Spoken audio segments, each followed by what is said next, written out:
Bom dia, boa tarde, boa noite. Eu me chamo Ana Paula, para quem não me conhece.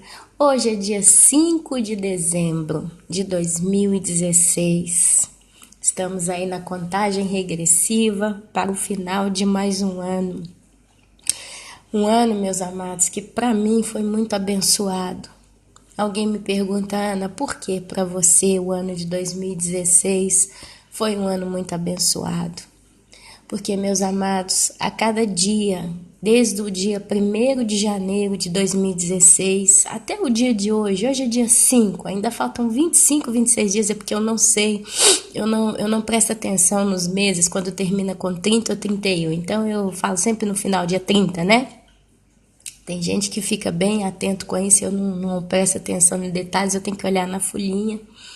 Mas o que eu quero dizer é que desde o dia 1º de janeiro de 2016 até agora, o presente momento, para a honra e glória do nosso Senhor Yeshua, nome lindo na língua hebraica, Jesus Cristo, na língua mundial, né? No idioma mundial, Jesus, Jesus. Não teve um só dia que eu não pensei em ir embora para o arrebatamento. Não teve um só dia desse ano de 2016 que eu não tenha pensado no final dos tempos, nas profecias. Sabe o que é você levantar todo dia, todo dia, todo dia, todo dia e falar, Jesus está voltando? Pensando no que está acontecendo, nos tempos em que nós estamos? Amado, só isso para mim, Ana Paula, já significa uma bênção sem fim. Porque enquanto nós, como Igreja de Cristo, estamos todos os dias pensando, né? A Bíblia fala, o Espírito e a noiva dizem, ora vem Senhor Jesus, Maranata. Enquanto nós estamos assim, tão conscientes na torre de vigília, porque a gente acaba estando na torre de vigília, uma vez que a gente está realmente empenhado, preocupado, voltado para o acontecimento que está para vir. O próximo acontecimento é o arrebatamento, não tenham dúvida. A maior parte do planeta Terra está voltada em doutrinas, está voltada em religiosidade, está voltada em heresia, está voltada para o pecado, está voltada para o mundo, para a tecnologia. E eu quero vos dizer que isso faz toda a diferença. Faz toda a diferença, amados. A gente conversa com muita gente, né? Todos os dias, daqui e dali, a gente convive com pessoas. E você vê, sabe? Tem gente que a cabecinha dele está tão assim, longe, longe, longe da realidade de Cristo. Então, eu acredito que, por mais que você que está aí me ouvindo tenha passado um ano problemático, não pense você, eu também passei um ano muito duro. Eu tive um ano terrível no mundo. Um ano eu tive problema de acidente de carro com meu menininho. O menino desceu, freiei a mão do carro, na descida, o carro bateu numa árvore. Esse menino pulou do carro, abriu a porta, pulou do carro. O carro podia ter descido mais e caído numa pequena ribanceira que eu tenho aqui em frente à casa minha. Eu passei por isso, o menino só ficou com um galinho bem pequenininho na testa, sabe? Nós tivemos problemas aí, tantos embaraços, sabe? Tantas coisas. Mas Deus, Ele é maravilhoso, sabe? Ele nunca deixou de me lembrar, Ana, eu estou voltando, sabe? E no frigir dos ovos, no final das contas, a gente está aqui com saúde. Tá todo mundo gripado, tem um probleminha aqui, um probleminha ali. Mas estamos em pé, estamos com saúde, conseguimos passar pelas intempéries deste ano. Provavelmente vão vir outras, porque é assim, a gente vive num mundo que nos odeia. E nesse mundo nós vamos ter aflição, mas estamos aqui com a consciência que Jesus está voltando para você, para mim. Sabe? Então isso é uma bênção, meus amados. Sabe, o que é uma pessoa que morreu sem ter noção de todas essas coisas, achando que foi para o céu e abre os olhos no inferno? Sabe, meus amados, provavelmente nesse momento, pessoas que estão ali talvez no inferno há 2 dias, 3 dias, 10 dias, um mês, mais ou menos eles ainda têm uma noção do tempo crono, porque nós temos, não sei se é 2 ou 3 faixas de tempos diferentes. Eu sei 2 com muita precisão. O tempo crono é o tempo do homem. A gente vê o calendário, o relógio, 24 horas, dia e noite, essas coisas. A gente marca os dias, os meses, os anos, calendário romano, né? Os judeus usam o calendário lunar. E tem o tempo de Deus, que eu acho que é Kairos. Aí eu já não entro muito nesse detalhe, Kairos, porque o tempo de Deus é o tempo eterno. É por isso que ele diz que para mim um dia é como 1000 anos e 1000 anos é como um dia. Porque na eternidade não tem como comparar o tempo crono com o tempo de Deus. Porque o tempo de Deus ele é muito diverso, ele não tem, assim, não parece com o nosso tempo, porque Deus e os espíritos, né, vamos dizer os anjos, vamos dizer as criaturas celestiais, as almas que estão no céu, até mesmo os espíritos malignos, que são espíritos, eles não têm frio, eles não têm fome, eles não creio que sentem dor, né? A dor como sente o homem. Eles não são pessoas que precisam trabalhar 6 horas por dia e depois de um tempo devem dormir 10 horas à noite, 6, 8 horas por dia para conseguir levantar vivo no dia seguinte. É atemporal, sabe? É tudo diverso do que nós vivemos. Então, para Deus, ele olha o tempo do homem e para ele um ano é como 1000 dias, um dia é como 1000 anos, 1000 anos é como 1000 dias. Para ele não faz diferença. Faz diferença a nível da ofensa à santidade de Deus. Mas a nível, quando ele olha, né, a estatura humana na terra, ele literalmente deu esse tempo para que os homens passassem pela terra e para que os homens fossem o que eles realmente são.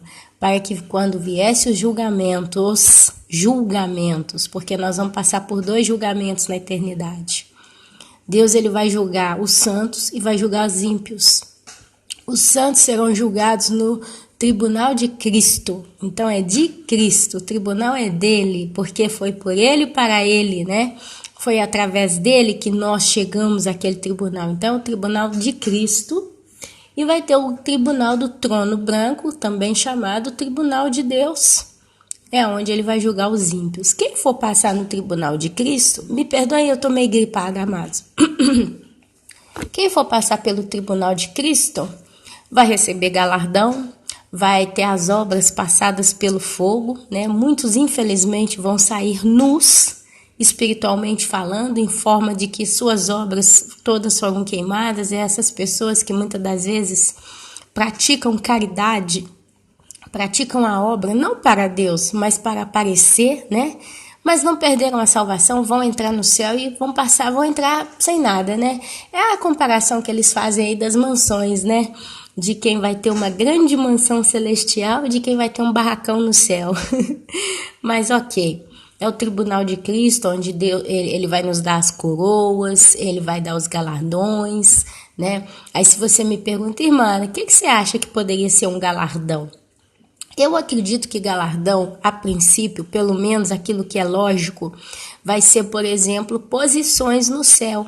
Porque ele fala que nós vamos governar com Cristo, a igreja vai governar com Cristo. Sabe, meus amados, um exército também governa. Se você para olhar hoje o Brasil, né? Você tem lá a presidência, você tem os federais, né? Os juízes, você tem os tribunais. Eu não entendo bem da hierarquia política de lugar nenhum, mas justo para a gente bater um papinho. E você tem o exército por baixo, porque o exército, a polícia militar e por aí vai, né? Mas eles governam, por quê? Porque eles colocam ordem.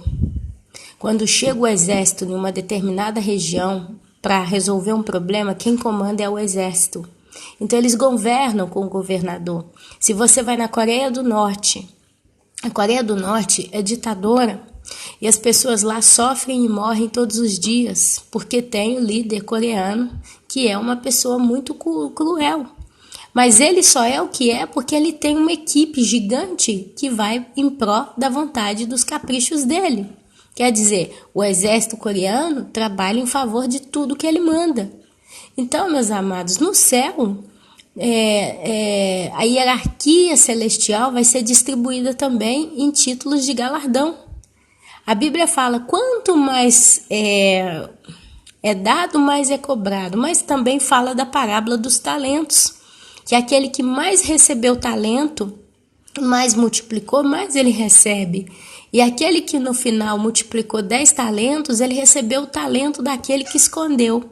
Então você entende que vai ter posições hierárquicas no céu para cada um de nós. Ana, o que você acha que eu vou ser? Ana, o que você acha que você vai ser?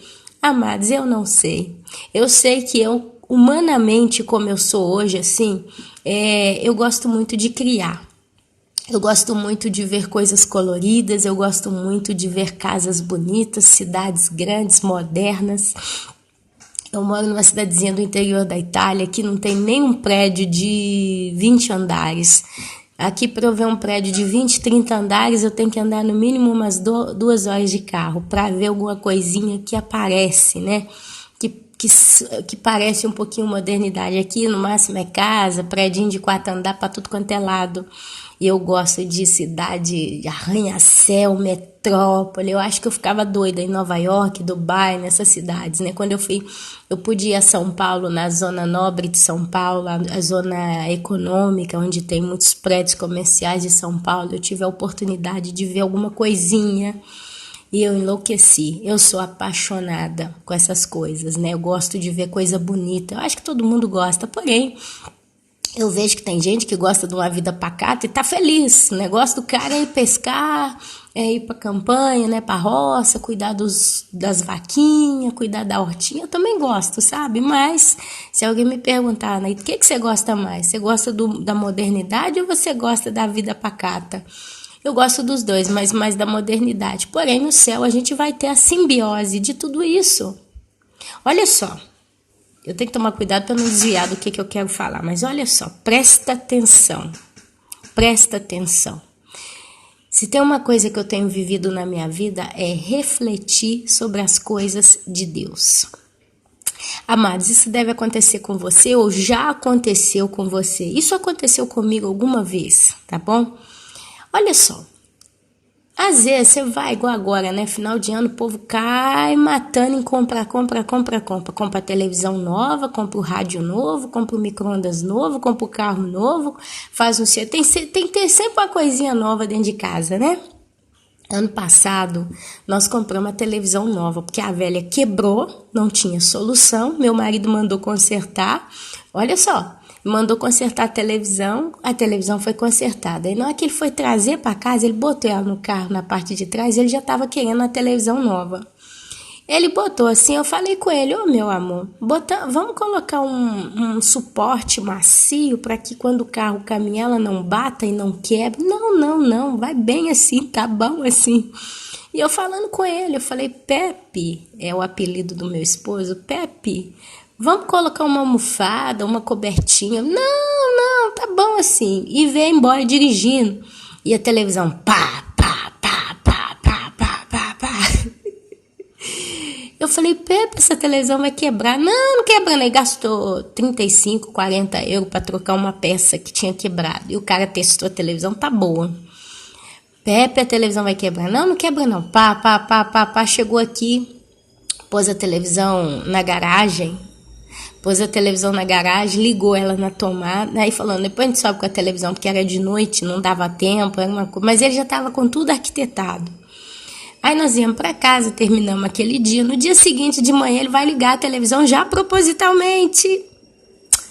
Aí quando ligou a televisão, parece que eu não sei, porque ele não me explica o que aconteceu até hoje. Eu só sei que eu, Ana Paula, só vi a televisão no lixo, quebrada na parte da tela.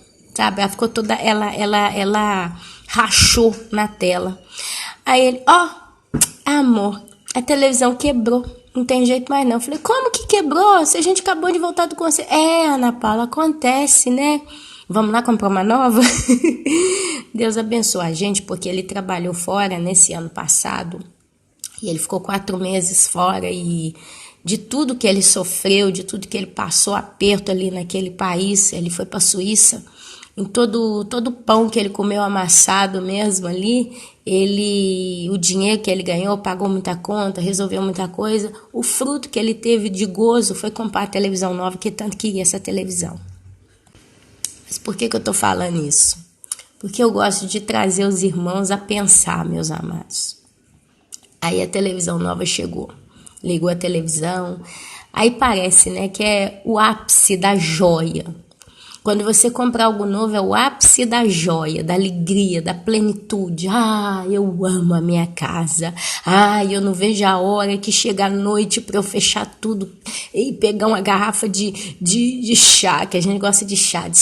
Tem aqueles que guardam Coca-Cola, tem aqueles que guardam pipoca para ver a televisão nova. Assistir filme nessa televisão. Então é assim, por um lapso de tempo, a pessoa, as famílias, elas se sentem em êxtase. Engraçado como que a gente se alegra com tão pouco, né? Porque nós somos pobres no sentido que a gente tem que fazer tanto sacrifício para ter as coisas. Então a gente vai tendo e tudo com muito sacrifício. É onde a gente se apega ao nosso mundo. A gente se apega à nossa casa, a gente se apega aos nossos bens, a gente se apega aos nossos móveis. E por um pouco de tempo a gente é feliz com aquilo, então a gente não quer mais, a gente quer que isso dure para sempre, não é verdade? Ah, eu estou tão feliz, eu tenho a televisão nova, e aí se vier o arrebatamento, eu não estou falando que eu pensei isso não, amados, tá? E aqui eu já generalizo para todo mundo, porque você vai entender o que eu estou dizendo. Eu, graças a Deus, até que isso eu nunca pensei assim, nesses últimos tempos, não.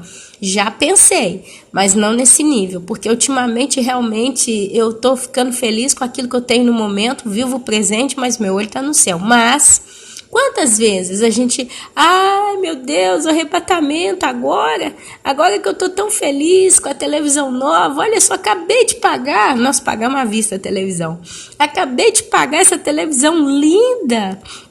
Ah, não, meu Deus, espera mais um pouquinho, acabei de comprar o carro novo, eu passei tantos anos com o carro aqui na Itália, carro velho, a gente chama de cartoccio, que seria as lata velha, né? Fiquei tantos anos com esse cartoccio, com essa lata velha, esse carro todo dia dando problema, minha vida foram anos e anos e anos intermináveis em oficina, dando todo o meu salário.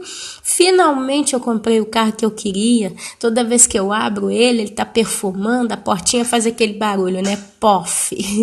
E aí vem o arrebatamento, eu vou ter que abandonar o carro que eu tanto queria. Sabe, a gente vai se enamorando, se apegando, e a gente, nossa, acabei de fazer compra para casa, eu tô com a geladeira cheia, tem tanta coisa boa que eu posso fazer para comer, e se vier o arrebatamento, fica tudo para trás. Então, meus amados, e aí a gente começa, né? Tem os irmãos que mudam de casa, acabou de mudar, tá num lugar bacana, casa nova, mesmo que seja aluguel, bairro novo, é tudo gostoso, tudo bonito. Ah, acabei de tirar o diploma, acabei de entrar para a universidade, acabei de arrumar um emprego bom, finalmente um emprego que eu sempre desejei, eu consegui. E a gente, meus amados, tende a apaixonar, se apegar com isso e achar que não vai ter mais nada melhor do que isso. Porque a gente se acontenta com essa joia. A gente se acontenta, mas eu acho que não é errado, não é culpa nossa. É porque a gente vive num mundo de tanto sacrifício. E mesmo que você, minha querida, meu querido, tenha uma vida financeira boa, estabilizada, então para você não faz diferença comprar um carro novo todo ano, troca de carro como quem troca de roupa, para você não faz diferença, você tem dinheiro, glória a Deus por isso. Sabe, você falando, eu já tô com a casa linda, minha casa, se eu cismo, eu troco tudo, eu reformo tudo, se me enche o saco do tudo, eu mudo até de casa. E, sabe, mas a gente acaba se apegando a paixões. Acabei de arrumar um namorado, tô vivendo o sonho da minha vida. Ele me pediu até em casamento, agora que eu tô feliz porque dessa vez vai dar certo. Eu amo, ela me ama, né? E a gente vai vivendo assim. E a gente então começa como que inconscientemente a pensar que no céu não tem nada melhor do que aquilo que nós estamos vivendo. Mas eu creio que na misericórdia do nosso bom Deus, Deus de Isaac, de Abraão, Deus de Jacó, Deus de Daniel, Deus de Davi, Deus de Jesus, porque ele dizia sempre por Deus, né? Que ele olha para nós com muita misericórdia. Sabe, eu acredito que Deus olha para o homem como aquele que olha para uma criança. A criança, você dá um brinquedinho para ela tá feliz, aquilo para ela é tudo. E aí você olha para aquela criança e fala, gente, tem tanto para ter, tem tanto para receber, isso que ela tem não é nada, mas ela tá tão apegada àquilo que ela acha que aquilo é o melhor que existe no mundo. Como Deus sabe a limitação do homem, como Deus sabe a ignorância do homem, principalmente num tempo em que nós vivemos, em que a tecnologia canta a pedra mais forte. Você tá aí com a tecnologia, né? Às vezes você tá rodeado de tecnologia, carro com todo o sistema eletrônico, telefone de última geração, televisão, computador, Wi-Fi, tablet e brinquedos e atreços, né? E enfim, você tá rodeado de tecnologia. Muitos se sentem o máximo. Uau, eu viajo de primeira classe, meu carro é o melhor, minhas coisas são as melhores, minhas roupas são as melhores. Então a gente tende a ostentar essas coisas achando que é muito. E outro dia eu estava vendo televisão aqui em casa com meu esposo, eu não sei o que a gente estava assistindo, mas algo relacionado à tecnologia. Mostrava algumas coisas tecnológicas que estão para vir aí nos próximos meses, anos, né? E é uma coisa de tirar o ar do que a outra, né? Você vai abrir na boca, uau, que carro, uau, que aparelho tal, uau, uau, uau. E de repente, minha querida, meu querido, eu parei na mesma hora, eu falei, gente, a tecnologia de Deus é incomparável com a tecnologia humana. Porque se para analisar, pode ser o aparelho mais sofisticado, mais inteligente, mais durável, resistente e bonito, mas é perecível. Você já parou para pensar? Esses dias aqui na Itália teve muita chuva pesada e teve cidades italianas inundadas. Não sei se passou na televisão brasileira, mas teve semanas passadas. E aí mostrava no jornal os rios, né, que invadiram as cidades, arrastaram carro. Aí depois mostrou lá um monte de carro, tudo dentro d'água, até as janelas, até os tetos, tudo cheio d'água. E eu pergunto pro meu esposo, falei, amor, mas esses carros, tudo dentro d'água desse jeito, tem como recuperar? Meu marido falou, não, se vai no motor, se vai na parte elétrica, pode jogar no lixo. Se vai no motor, acabou o carro. Aí mostrou, sabe, carro zero, carro bom, BMW, Audi, Mercedes, carrão daqui, carrão dali, tudo dentro d'água. É onde eu pergunto, gente, a que serve? A que serve? Sabe, agora eles inventaram o último iPhone aí, que é a resistência de água, né? A prova d'água, vai dentro d'água, piscina, o povo usando telefone dentro d'água e tal. Mas, sabe, tem um nível de resistência, tem uma debilidade em tudo, porque tudo é perecível. E aí você olha para você. Você olha o maior motor, o motor mais potente que tem na face da Terra, que é o coração humano. Você pega uma pessoa que vive 90 anos com saúde. Eu não sei quantas vezes um coração bate por minuto, meus amados. Eu não sei quantas vezes um coração bate por horas.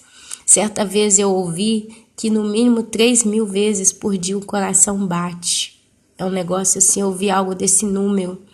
Vamos imaginar que um coração humano bata 3.000 vezes por dia, no mesmo ritmo, na mesma sincronia, bombeando a mesma quantidade de sangue e oxigênio para todo o teu corpo. No mesmo ritmo. Pum, pum, pum, pum, pum. Você nasce, você cresce, você vira adolescente, jovem, adulto, velho. Seu coração está sempre ali 24 horas batendo. E se corrigindo. Um coração saudável, ele se corrige, ele se mantém, ele se cuida, porque tem os glóbulos, acho que é os brancos, que trabalham com a defesa do organismo. Então, tudo que acontece, você tem o seu sistema de manutenção. Eu estou precisando do meu sistema de manutenção. Mas, em geral, Você tem um corpo que se cura sozinho.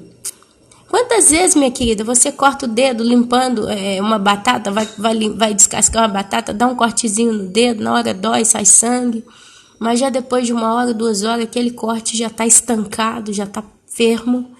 No dia seguinte já não dói tanto, depois de 3, 4 dias você pode passar a mão por cima, que já não parece mais que cortou. Você não foi no médico, você nem passou remédio, dependendo do corte. Quantas vezes você se arranha, você vai lá no mato pegar não sei o que e se arranha todo, aí vem para casa todo coçando e ardendo, taca um pouquinho de álcool justo para desinfetar. No dia seguinte já está tudo tampado, você nem lembra que você se arranhou.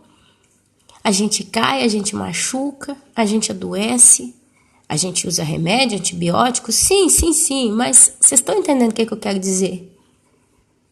O coração é o motor mais potente que existe no planeta Terra. O cérebro, o computador mais potente. Não existe computador que pode ser equiparado, né? Comparado ao cérebro humano. Aí você começa a olhar a aerodinâmica dos pássaros, dos peixes, né? Os contornos do corpo do peixe.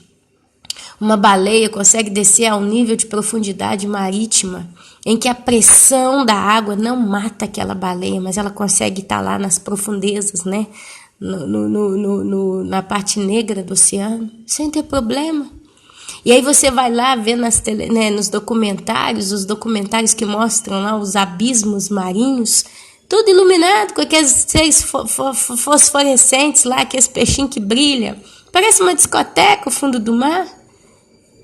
Tem luz, tem eletricidade em alguns daqueles seres.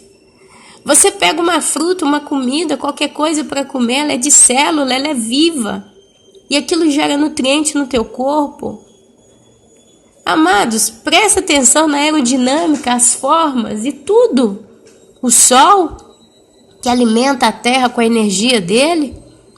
A tecnologia de Deus, ela é biológica. Para o mundo perecível. Que dirá para o mundo eterno, minha querida? Dá para entender o que eu quero dizer? Que foi isso que eu parei para pensar naquele dia que eu estava vendo a televisão.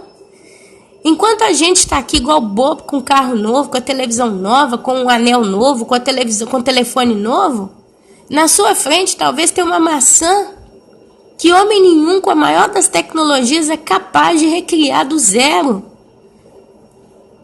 É quando a gente começa e pensa... Eu acho que eu sou muito, eu acho que eu tenho muito, eu acho que eu criei muito como homem. Olha para o céu, meu querido. Olha para o céu, minha querida. A Bíblia resume que nem olhos viram, nem ouvidos ouviram, nem jamais chegou ao coração do homem aquilo que Deus tem preparado para aqueles que o amam.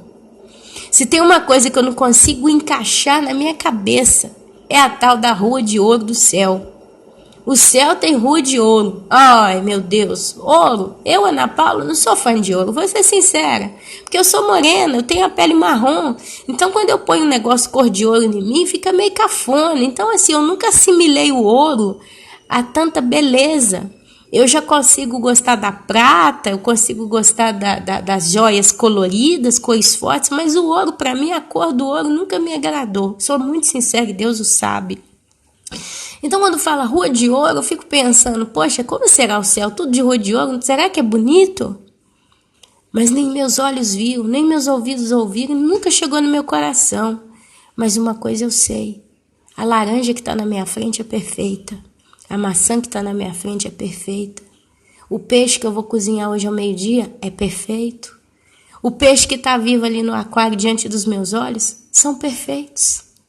Por que o céu não seria maravilhoso e me surpreenderia? Sabe? São coisas que na nossa cabeça ainda tanta coisa não encaixa.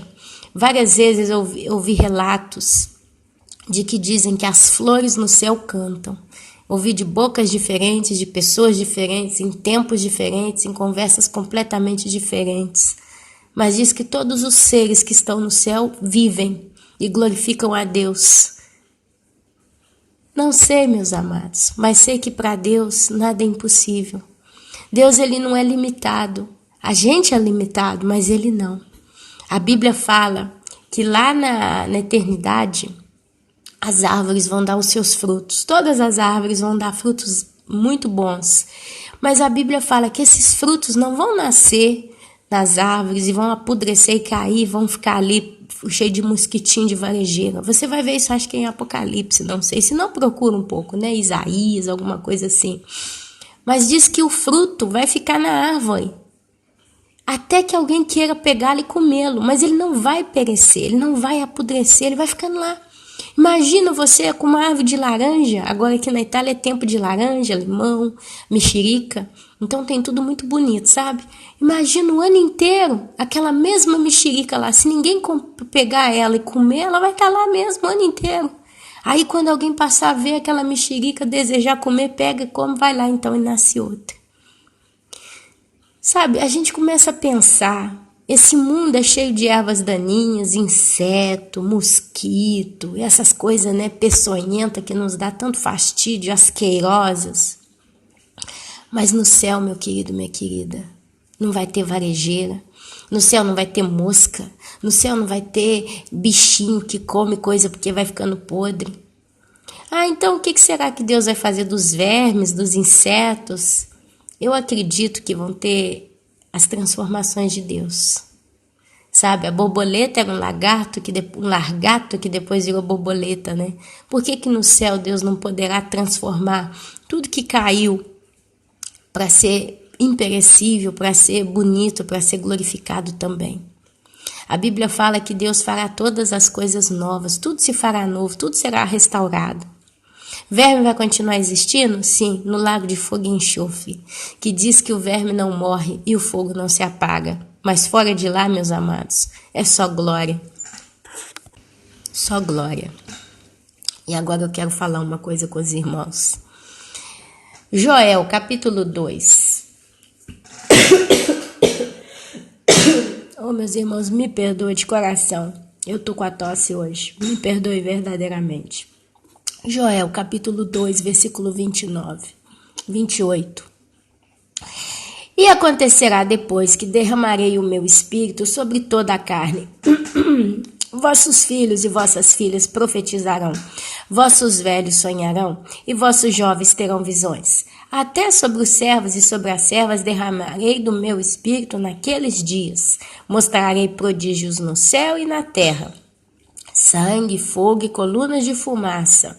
O sol se converterá em trevas e a lua em sangue, antes que venha o grande e terrível dia do Senhor.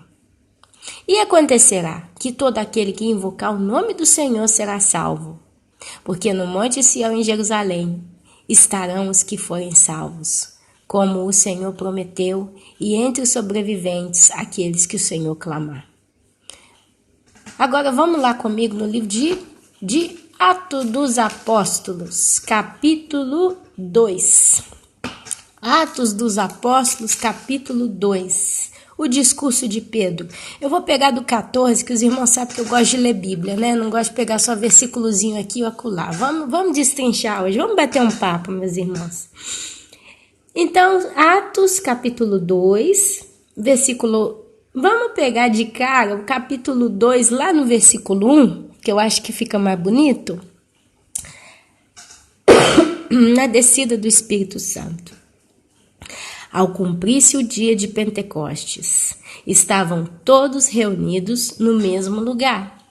De repente, veio do céu um som, como de um vento impetuoso, e encheu toda a casa onde estavam assentados. E apareceram distribuídas entre eles línguas como de fogo, e pousou uma sobre cada um deles. Todos ficaram cheios do Espírito Santo. E passaram então a falar em outras línguas, segundo o Espírito Santo lhes concedia que falassem. Ora, estavam habitando em Jerusalém judeus, homens piedosos, vindos de todas as nações debaixo do céu. Quando, pois, se fez ouvir aquela voz, afluiu a multidão, que se possuiu de perplexidade, porquanto cada um os ouvia falar na sua própria língua. Estavam, pois, atônitos e se admiravam, dizendo: Vede, não são porventura galileus todos esses que aí estão falando? E como os ouvimos falar, cada um nas nossas próprias línguas maternas, na nossa própria língua? Somos partos, medos, elamitas e os naturais da Mesopotâmia, Judéia, Capadócia, Ponto e Ásia, da Frígia, na Panfilha, do Egito e das regiões da Líbia, nas imediações de Cirene e romanos que aqui residem, tanto judeus como prosélitos, cretenses e arábios. Como os ouvimos falar em nossas próprias línguas as grandezas de Deus? Todos atônitos e perplexos, interpelavam uns aos outros. O que isso quer dizer? Outros, porém, zombando, diziam: estão embriagados. Então vem o apóstolo Pedro e faz um discurso. Então se levantou Pedro com os 11 apóstolos e, erguendo a voz, advertiu-os nestes termos: varões judeus e todos os habitantes de Jerusalém. Então aqui ele está falando para varões judeus e para estrangeiros, todos os habitantes de Jerusalém. Tomai conhecimento disto e atentai nas minhas palavras. Estes homens, eles não estão embriagados, como vindes pensando, sendo esta, então, a 3ª hora do dia, ou noite. Mas o que ocorre é o que foi dito por intermédio do profeta Joel. Joel disse, meus irmãos, que acontecerá nos últimos dias, diz o Senhor, que derramarei do meu espírito sobre toda a carne. Vossos filhos e vossas filhas profetizarão, vossos jovens terão visões e sonharão vossos velhos. Até sobre os meus servos e sobre as minhas servas derramarei do meu espírito naqueles dias e profetizarão. Mostrarei prodígios em cima no céu e sinais embaixo na terra, sangue, fogo e vapor de fumaça. O sol se converterá em trevas e a lua em sangue, antes que venha o dia, o grande e glorioso dia do Senhor. E acontecerá que todo aquele que invocar o nome do Senhor será salvo. Varões israelitas, atendei essas palavras. Jesus, o Nazareno, varão provado, aprovado por Deus diante de nós e de vós com milagres, prodígios e sinais, os quais o próprio Deus realizou por intermédio dele entre vós, como vós mesmos sabeis, sendo este entregue pelo determinado desígnio e presciência de Deus.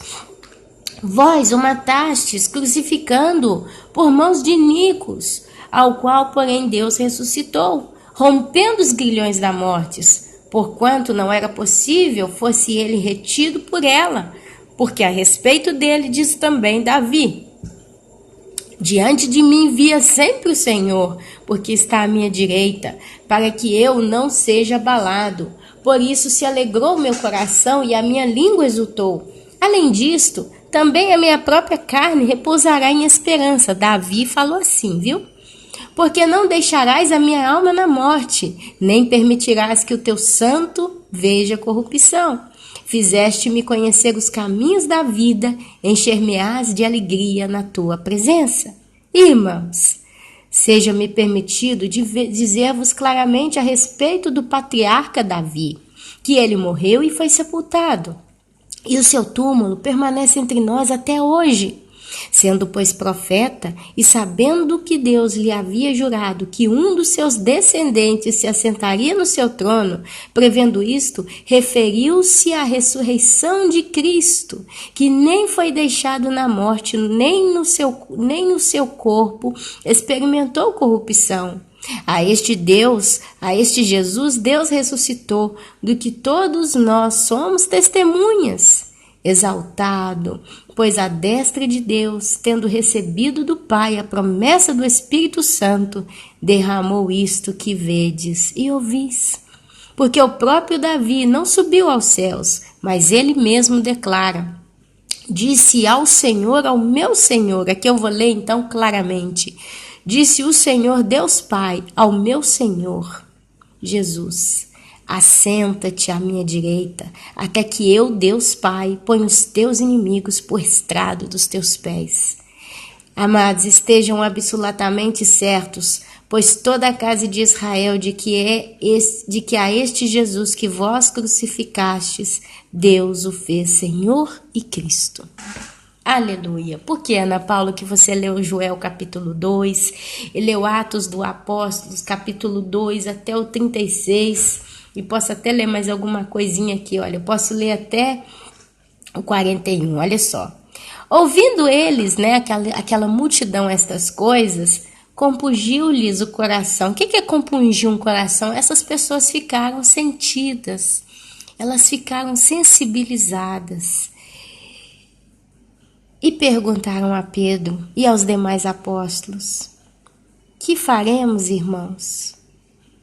Respondeu-lhes Pedro: arrependei-vos a cada um de vós e sejam batizados em nome de Jesus Cristo para a remissão dos vossos pecados, e recebereis o dom do Espírito Santo, pois para vós outros é a promessa, para vossos filhos e para todos os que ainda estão longe, isto é, para quantos o Senhor nosso Deus chamar. Com muitas outras palavras deu testemunhos e exortava-os, dizendo: salvai-vos desta geração perversa. Então os que lhe aceitaram a palavra foram também batizados, havendo um acréscimo naquele dia de quase 3.000 pessoas. Amados, lindos, nós estamos falando aqui do literal nascimento da Igreja de Cristo. Pelo que eu sei da história, nosso amado Jesus Cristo foi crucificado. No terceiro dia ele ressuscitou. Passou um tempinho, ele apareceu aos seus apóstolos e depois a muitos. Ele caminhou e peregrinou nessa terra ainda, se eu não me engano, por 40 dias. E eu peço perdão aos irmãos se eu estou falando tempos um pouquinho errados, mas eu acho que ele ficou 40 dias na terra. Apareceu para muitos, fez milagres, e a Bíblia diz que ele fez tanta coisa que não tem como ser escrita no livro, que é tanta coisa que a Bíblia sozinha não conseguiria escrever todos os milagres que ele fez nesse tempo, para mostrar que realmente ressuscitou. Depois ele foi assunto aos céus, os apóstolos e aquele povo que o seguia ouviu subindo entre as nuvens. E aí ele vira e fala: eu vou para junto do meu Pai, para preparar-vos moradas. Se assim não fosse, eu vos teria dito. E então ele some entre as nuvens. 2 varões ou 2 anjos que estavam ali, olhando aquela cena, viram para o povo e falam: por que vocês estão olhando essa cena? Do mesmo jeito que ele subiu, ele volta, ele desce. Vocês o verão descer. E ali então cada um foi para o seu cantinho, ficaram todos em Jerusalém, como foi ordenado, porque Jesus Cristo os ordenou de ficar em Jerusalém. E ali veio a chamada festa de Pentecostes. E se eu não me engano, foi no 50º dia, após todo esse fenômeno, todas essas coisas têm acontecido. 50 dias depois, eles estavam reunidos ali na Pentecostes, né? Eles estavam ali reunidos na casinha ali, todo mundo orando, todo mundo junto, os apóstolos ainda estavam juntos, até que veio do céu um som de vento, como de um vozes, né? E é o Espírito Santo que começou a batizar. O Espírito Santo batizou a todos com dom de língua e cada um começou a falar em línguas. Não línguas estranhas, mas em línguas estrangeiras, de modo que todo mundo que estava ali ouvia a palavra de glorificação de Deus e o Evangelho de Cristo. Porque a Igreja de Jesus Cristo prega o Evangelho de Cristo, que Cristo morreu na cruz e todo aquele que nele crê e se arrepender será salvo. O Evangelho de Cristo conta que nós vamos receber o Espírito Santo, e o Espírito Santo é quem convence o homem do pecado e do juízo. Olha o que a igreja prega: recebeis o Espírito Santo, ser batizado, ser batizado. E aí você vê as igrejas, né, há 2000 anos, batizando as pessoas nas águas e pregando também o batismo do Espírito Santo. São as igrejas talvez pentecostais que falam: vocês precisam receber o Espírito Santo, serem batizados no Espírito Santo. Gira daqui, gira dali, há 2000 anos. Esse é o Evangelho que a Igreja de Cristo prega. Você tem que se arrepender dos seus pecados. E se você se arrepender, você será batizado com o Espírito Santo, que batiza com fogo. Você vai ser selado, você vai ser marcado e você vai receber os dons do Espírito Santo. Olha o evangelho que a igreja prega, meus amados. Começou ali naquele lindo dia, o dia de Pentecostes. E o profeta Joel, no Velho Testamento, anunciou essa profecia. Nos últimos dias, os jovens terão sonhos, os velhos terão visões, ou ao contrário, os jovens terão visões, os velhos terão sonhos. E derramarei do meu espírito sobre toda a carne, e profetizarão e falarão em meu nome. Profetizarão. Olha só, tem vários pastores que dizem que o último profeta foi João Batista. Mas ok, se o último profeta, e a Bíblia fala que João Batista foi o último profeta, como então que Joel capítulo 2 e Atos fala que nos últimos dias receberíamos o Espírito Santo e profetizaríamos também? Olha só, amados, eu estou aqui lendo a Bíblia no canal Os Últimos Dias Antes do Fim há mais de 3 anos com os irmãos. Para quem não conhece o canal, são praticamente mais de 300 vídeos. E a gente está profetizando. Eu, Ana Paula, me digo uma profeta, uma profetisa? Não, absolutamente não. Se tem uma palavra que eu sinto para mim é atalaia. O atalaia é como uma pessoa... Vocês já viram aí esse serviço de guardas, né, de polícia? Aí você pega o policial menos condecorado, menos nivelado, né? menos importante, mas não menos importante pelo que faz. E são esses que é quase que uma equipe de apoio. Eu acho que o atalaia é mais ou menos isso.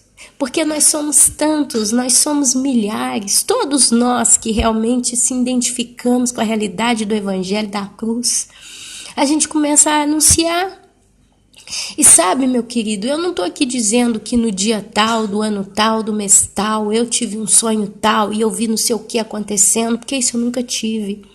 Mas quando eu viro para os irmãos e falo que nos últimos dias o Espírito Santo seria derramado sobre toda a carne, e os jovens profetizariam e tal, eu estou falando de uma profecia bíblica que ainda está acontecendo. Quando eu abro ali o livro de Apocalipse e começo a ler, por exemplo, sobre as trombetas, sobre os flagelos, sobre os selos e aquilo que está por vir, o anticristo, eu, Ana Paula, estou profetizando o que está por vir através de um estudo bíblico. Eu estou repassando com os irmãos aquilo que a própria Bíblia diz. É onde a gente tem sonhos, tem visões, todos nós temos tido, porque Deus é justo, Deus é bom, Deus é perfeito, e Ele, meus amados, cumpre cada palavra, cada letra, cada vírgula, cada ponto que Ele disse. Então, se você que está me ouvindo tem sonho com alguma coisa aí que retrata a grande tribulação, glorifique a Deus com a sua vida, levante a mão para o céu e fale muito obrigado, porque o Senhor está cumprindo em mim, Joel capítulo 2. Mas se ainda assim você não tem sonho, não tem visão, não tem nada, mas o teu coração queima em pregar a palavra de Deus, o teu coração queima quando você vê um pecador, seja ele qual for, aonde for e como for, e você começa a falar de Jesus para essa pessoa, também, minha querida, meu querido, levante a mão, glorifique a Deus, porque está cumprindo na tua vida Joel capítulo 2. Não é agora que essas coisas estão acontecendo, tem 2000 anos que Joel capítulo 2 está se cumprindo. Mas se você observou bem lá nas escrituras, se você observou bem Joel, você vê que ele profetiza do início da igreja até o final dos tempos. Olha, Ana, como assim, Ana? Olha só, e acontecerá nos últimos dias. 2000 anos já eram os últimos dias para Deus, ok? Começou lá. Diz o Senhor que derramarei do meu espírito sobre toda a carne. Vossos filhos e vossas filhas profetizarão, vossos jovens terão visão e sonharão os vossos velhos. Até sobre os meus servos e sobre as minhas servas derramarei do meu espírito naqueles dias e profetizarão. Mostrarei prodígios em cima do céu, no céu, e sinais embaixo na terra. Olha só. Israel teve vários sinais de luas de sangue. Teve 3 ou 4 vezes no acontecimento de 2000 anos que Israel teve seus sinais no céu. Mas o resto da humanidade nunca conseguiu ou soube ou sequer imaginou sobre sinais no céu. Porque o próprio profeta Daniel, ele disse que nos últimos dias a ciência se multiplicaria. Aí você me fala sempre de tecnologia daqui, dali, daqui. Mas a ciência, na palavra correta, é consciência, saber algo que então estava revelado. E a ciência está se multiplicando porque o Espírito Santo está movendo o coração da noiva a cada dia mais, a entender o que está acontecendo, os tempos em que nós estamos. Não teria sentido se Deus ele não trouxesse para a igreja de Cristo uma clareza, uma compreensão, uma sensibilidade profética dos dias em que nós vivemos. E é isso que está acontecendo, meus amados, minhas amadas. Deus tem nos revelado os últimos dias como nunca. E na época dos apóstolos aqui, esses prodígios no céu, no sol, olha, o sol se converterá em trevas, a lua em sangue, antes que venha o grande e glorioso dia do Senhor. Aqui ele já projeta a profecia para o dia do Senhor. Qual é o dia do Senhor, meus amados? Se você vai lá em Apocalipse, você vai ver que com as trombetas, o flagelo e o Armagedon, o sol se escureceu. A lua não deu mais a sua luz. Então vi descer do céu o Senhor, montado num cavalo branco, e com ele uma multidão de santos. E ali ele mata o anticristo com a espada da sua boca, com o sopro da sua boca. E a besta e o falso profeta são lançados no lago de fogo e enxofre. Satanás é aprisionado por 1000 anos. Esse é o glorioso dia do Senhor, meus irmãos. Esse é o glorioso dia do Senhor. Joel, ele profetizou o tempo da igreja, o final dos tempos, amados. Derramarei do meu espírito naqueles dias e profetizarão, mostrarei prodígios em cima no céu e sinais embaixo na terra, sangue, fogo e vapor de fumaça. Amados, sobre sinais nos céus, eu acho que o canal já está bem cheio dessas informações. Nas últimas semanas a gente falou muito sobre sinais no céu.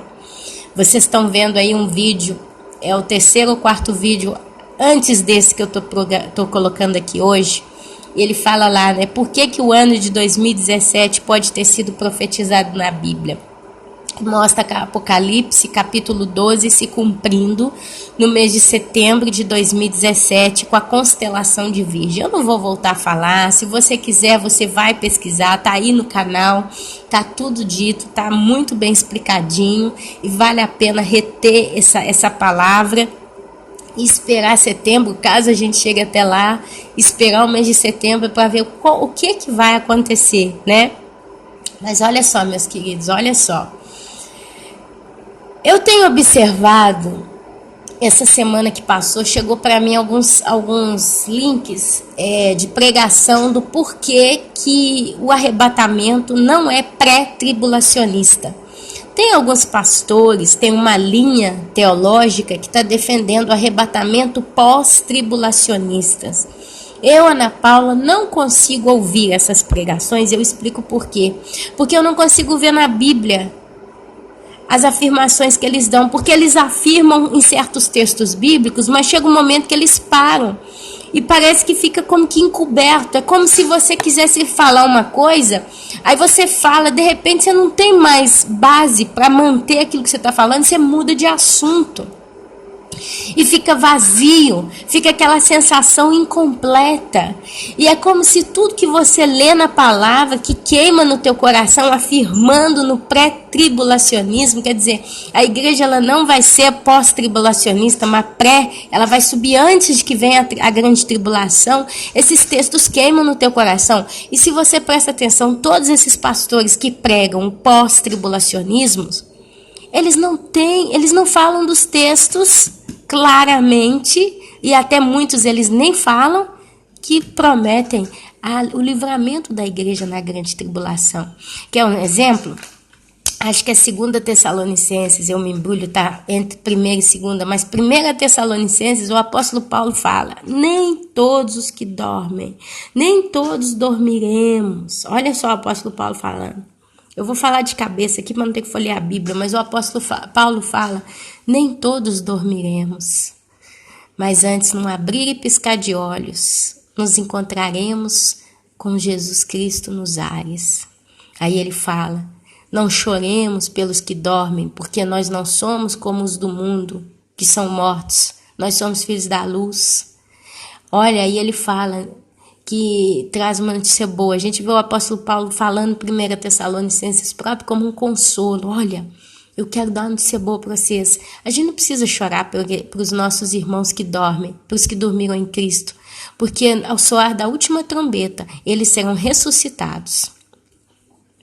Eles vão ter um corpo glorificado. E sabe, eu vou te dizer mais uma coisa. Nós, os que estivermos vivos nesta terra, na terra dos viventes, num abrir e piscar de olhos, nos encontraremos com Ele nos ares.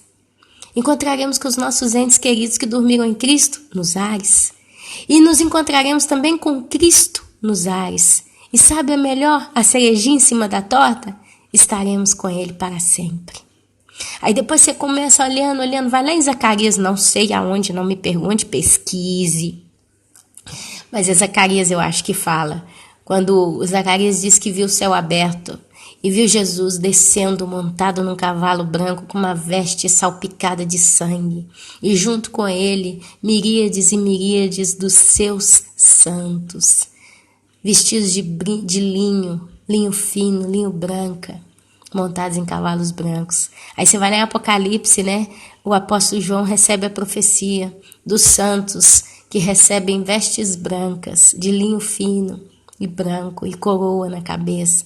Anjo, meus amados, não vão descer. Pode até ser que os anjos vão descer também, quem sou eu para dizer que não? Os anjos estão sempre na companhia de Deus, eles estão a serviço de Cristo, eles estão a serviço de Deus. Mas a Bíblia fala em Zacarias dos santos montados no cavalo branco, meus amados. Miríades e miríades. E se você estuda o Apocalipse ao pé da letra, quando você chega lá no capítulo 12 de Apocalipse, você vê o arrebatamento de modo tão claro. Eu não consigo não ver o arrebatamento. E aí você volta em 2 Tessalonicenses, acho que capítulo 5, quando Paulo fala: vós não sois filhos das trevas, vós não estáis dormindo para que aquele dia não vos pegue de surpresa. Aí ele fala que Deus ele não reservou a nós para o dia da sua ira, porque nós não estamos nas trevas. E aí ele fala da liberação do anticristo. Ele fala primeiro que vai ser revelado o homem da iniquidade, o filho da perdição, aquele que fala contra Deus e luta contra Deus. Aí depois fala, mas ele vai se manifestar quando aquele que o detém for retirado. Então se manifestará verdadeiramente, né, o anticristo. Olha só, meus amados, quem pode segurar o anticristo? Quem pode segurar? O anticristo é o contrário de Jesus Cristo. Sabe, o anticristo vai ser um homem que o próprio Satanás vai dar todo o seu poder. A Bíblia fala claramente que o dragão, que está lá em Apocalipse 12, que é o próprio Satanás, a serpente, ele vai dar todo o seu poder para o anticristo. Saiba você ou não, Satanás é o quarto ser mais poderoso de tudo. Você vê primeiro Deus Pai, depois vem Jesus Cristo, o Espírito Santo, ou o Espírito Santo Jesus Cristo. Deus Pai é o cabeça, isso eu sei, amém? E daqui eu não falo muito porque são coisas do céu, mas é a trindade de Deus, é a pessoa de Deus, através de Deus Pai, Deus Filho, Deus Espírito. E o quarto é Satanás. Ana, o que você está dizendo? Sim, ele era o anjo mais poderoso que tinha no céu. E a Bíblia fala isso, que ele conseguiu seduzir 1/3 dos anjos. Não pensem vocês que Satanás seduziu os anjos de baixa hierarquia, espíritos de mais baixa hierarquia. Ele seduziu anjos tão poderosos que 4 deles estão presos no fundo do rio Eufrates. Então se eu pegar e mergulhar lá na nascente do rio Eufrates, eu vou ver 4 anjos acorrentados? Não, é uma região geográfica. O abismo ele está debaixo dos nossos pés, o Sheol, o inferno, ele está no centro da terra, seja ele onde ele for, ele está abaixo dos nossos pés e a Bíblia chama de abismo. Curiosamente, o centro da terra é fogo. E curiosamente, a Bíblia fala que quem está no inferno tem choro e ranger de dentes. O fogo não se apaga e o verme não morre. Coincidência? Acho que não. E na região geográfica onde está o rio Eufrates, se você conseguisse cavar um buraco até o abismo, você chegaria nesse abismo no qual a Bíblia se refere, que é uma mistura de uma região onde Deus tem poder para aprisionar os seres espirituais, que são esses 4 anjos. Você vai ver eles ali acorrentados. E a Bíblia fala que eles vão ser soltos naquele dia, naquele mês, naquele ano, naquela hora. E eles vão matar, acho que é 1/3 da terra, dos homens. 1/3 ou 2/3, eu não lembro, tem que ler. Está lá em Apocalipse.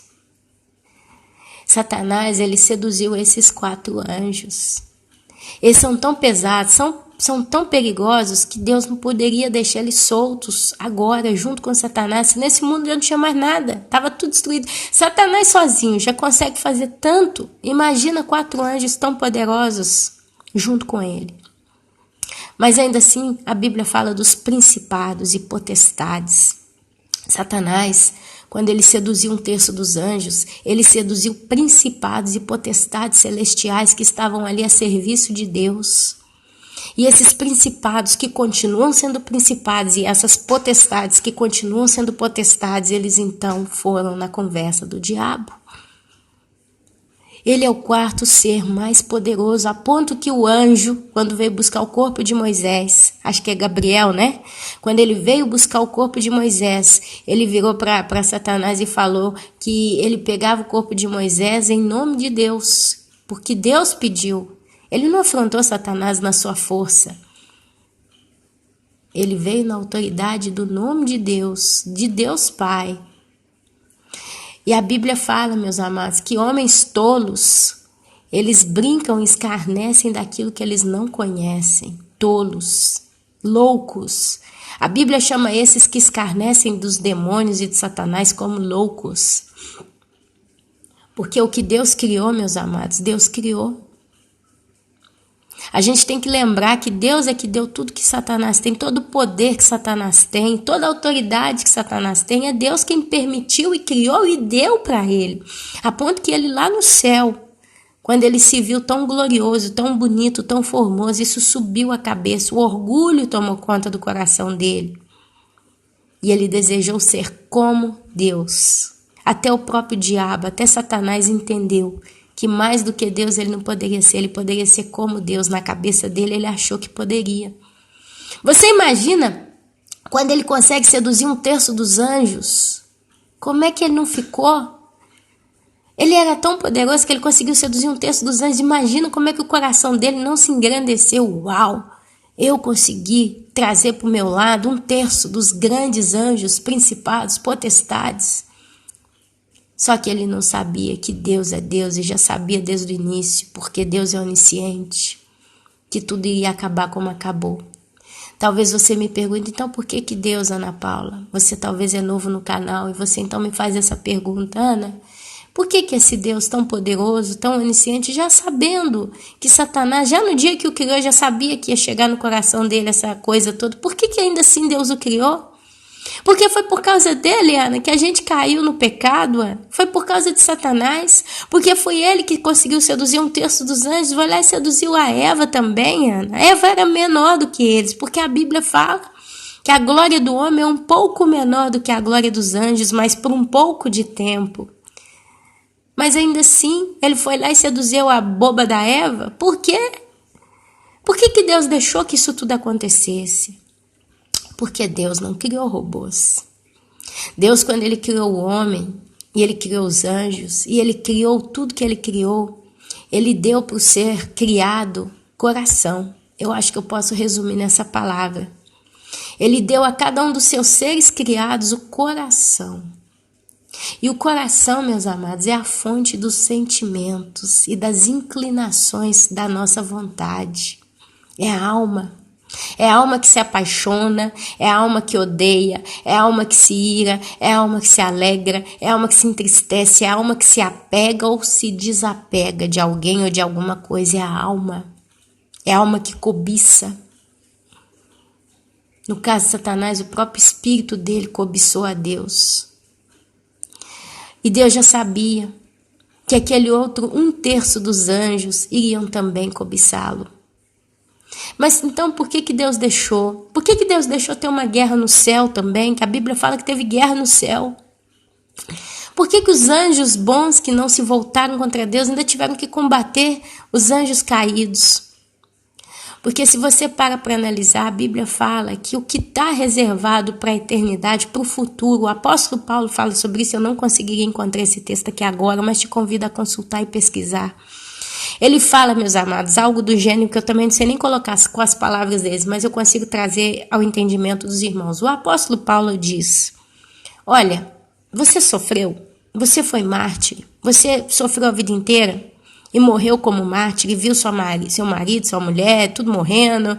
Quer dizer, sua vida foi uma tristeza. Talvez você ache que sofreu até mais do que Jesus, porque Jesus foi crucificado.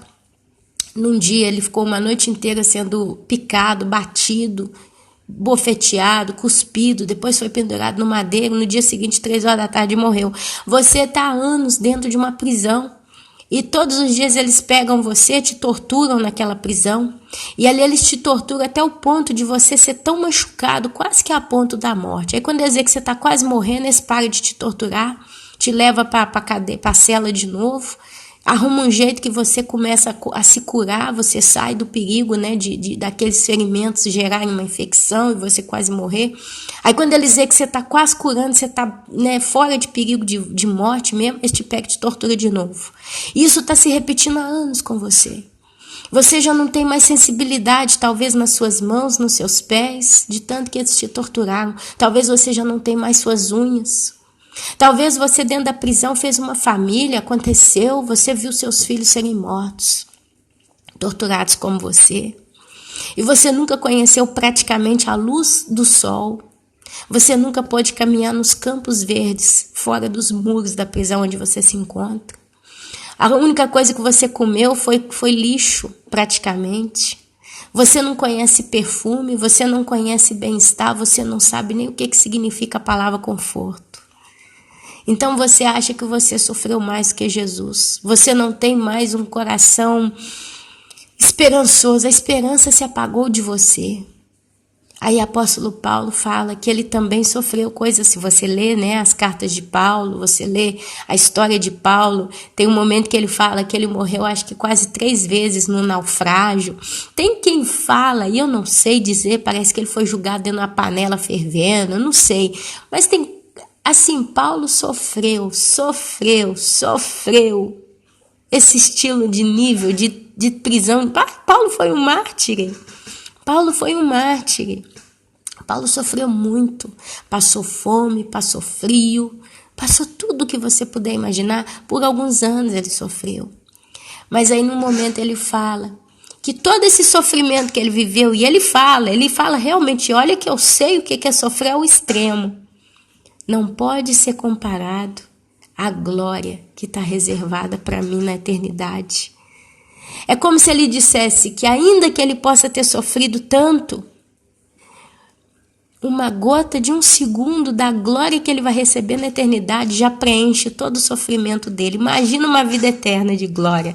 Não sei se eu consegui ser clara. Mas a realidade, meu amado, minha amada, é que a gente está falando muito de eternidade hoje desde o início do texto, do assunto aqui do estudo. Mas eu falei que o tempo eterno de Deus, ele não tem como ser comparado com o tempo cromo do homem. Isso significa que quem está ali no inferno, talvez há uma semana, ainda consegue contar, porque se está ainda tão ligado com a terra, espiritualmente falando, ele ainda está, tipo assim, sabe, a ficha caiu que eu estou numa realidade diferente, mas eu estou começando a descobrir a minha eternidade. Essa é a minha eternidade, isso é o inferno. E ali Deus, não sei como, vai trazendo a consciência da pessoa, porque a Bíblia fala da parábola, da história, do rico e do Lázaro, em que Lázaro e o rico tinham consciência de quem eles eram na terra, a ponto que o rico pede a pai Abraão, manda Lázaro na terra falar para meus irmãos onde que eu tô. Porque eu tenho 5 irmãos e eles também eram como eu na terra. Eles vão vir para cá. E ali Abraão fala, lá eles têm os profetas. Então imagine que uma pessoa que acabou de chegar no inferno, nos primeiros tempos, dias, eles têm ainda como que, às vezes, talvez, no primeiro momento, eles têm sede, talvez eles tenham até um delírio, vou beber água, aí eles vão, cadê a água? Não tem água, eu tô no inferno. Quando eu cheguei na Itália, no sul da Itália, pode ser que esse vídeo fique grande, mas glória a Deus por isso. Quando eu cheguei na Itália, eu morava numa capital, Belo Horizonte, do Brasil. E eu estava acostumada com farmácia 24 horas, dependendo de onde a gente ia, a gente achava alguma coisa. Estava acostumada com o supermercado, tinha um supermercado a 5 minutos, um hipermercado mesmo, uma coisa gigante, sabe, um monstro de estrutura, aberto 24 horas, táxi na porta. Eu podia fazer compra 3 horas da manhã, vir embora para casa na santa tranquilidade. Eu podia fazer curso do que eu queria aprender inglês, francês, italiano, alemão, japonês, tinha escola para tudo, escola de todo tipo de dança, teatro, cinema, McDonald's em cada esquina, prédios, ônibus, todo tipo de comodidade, pessoas. Eu vivi a minha vida, ninguém nunca parou para mim e falou, nossa, você é escura, você é africana, você é indiana, você é da Malásia, né? Eu nunca me senti recriminada. Para mim, eu era uma pessoa normal. Quando eu olhava para qualquer tipo de pessoa, eu era solteira, então eu pensava, eu posso casar com um louro, com um moreno, com um negro, é tudo igual, nós somos iguais. Eu era vista como uma pessoa comum, normal, tinha respeito. Ela tem uma profissão, é uma mulher que estuda e não sei o quê, tem igreja para tudo quanto é lado, quer dizer, né? Tinha tudo à portada de mão. Chego aqui na Itália, uma cidade de 4 gatos. A cidade que eu moro, ela deve ser do tamanho do bairro em que você mora, se você mora numa capital, claro. E aqui, eu cheguei no primeiro tempo, eu não vi prédio, eu não vi uma rua, as ruas onde eu moro, a cidade onde eu moro parece um bairro pobre de qualquer lugar, as ruas tudo trincada. Tem muita casa bonita, mas tem lugar aqui que você fala, peraí, eu tô na Europa, eu tô realmente na Itália, sabe? Tem uns lugares aqui que dá até medo, as casas tudo sem reboco, aquelas varandas, aqueles balcão, né? Eu esqueci o nome do português, é porque eu me embrulho com o idioma, me perdoe, mas você vê quando você mora num prédio, a bancada, né? Que você abre a porta assim da sala e sai de fora assim no alpendre, sei lá como é que é o nome, aquela varandinha que você tem no prédio, né?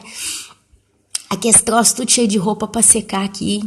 Aquelas ruas que tem uns lugares aqui que você vai passar com o carro, você tem que quase que desligar o carro e empurrar ele para ele não furar o pneu.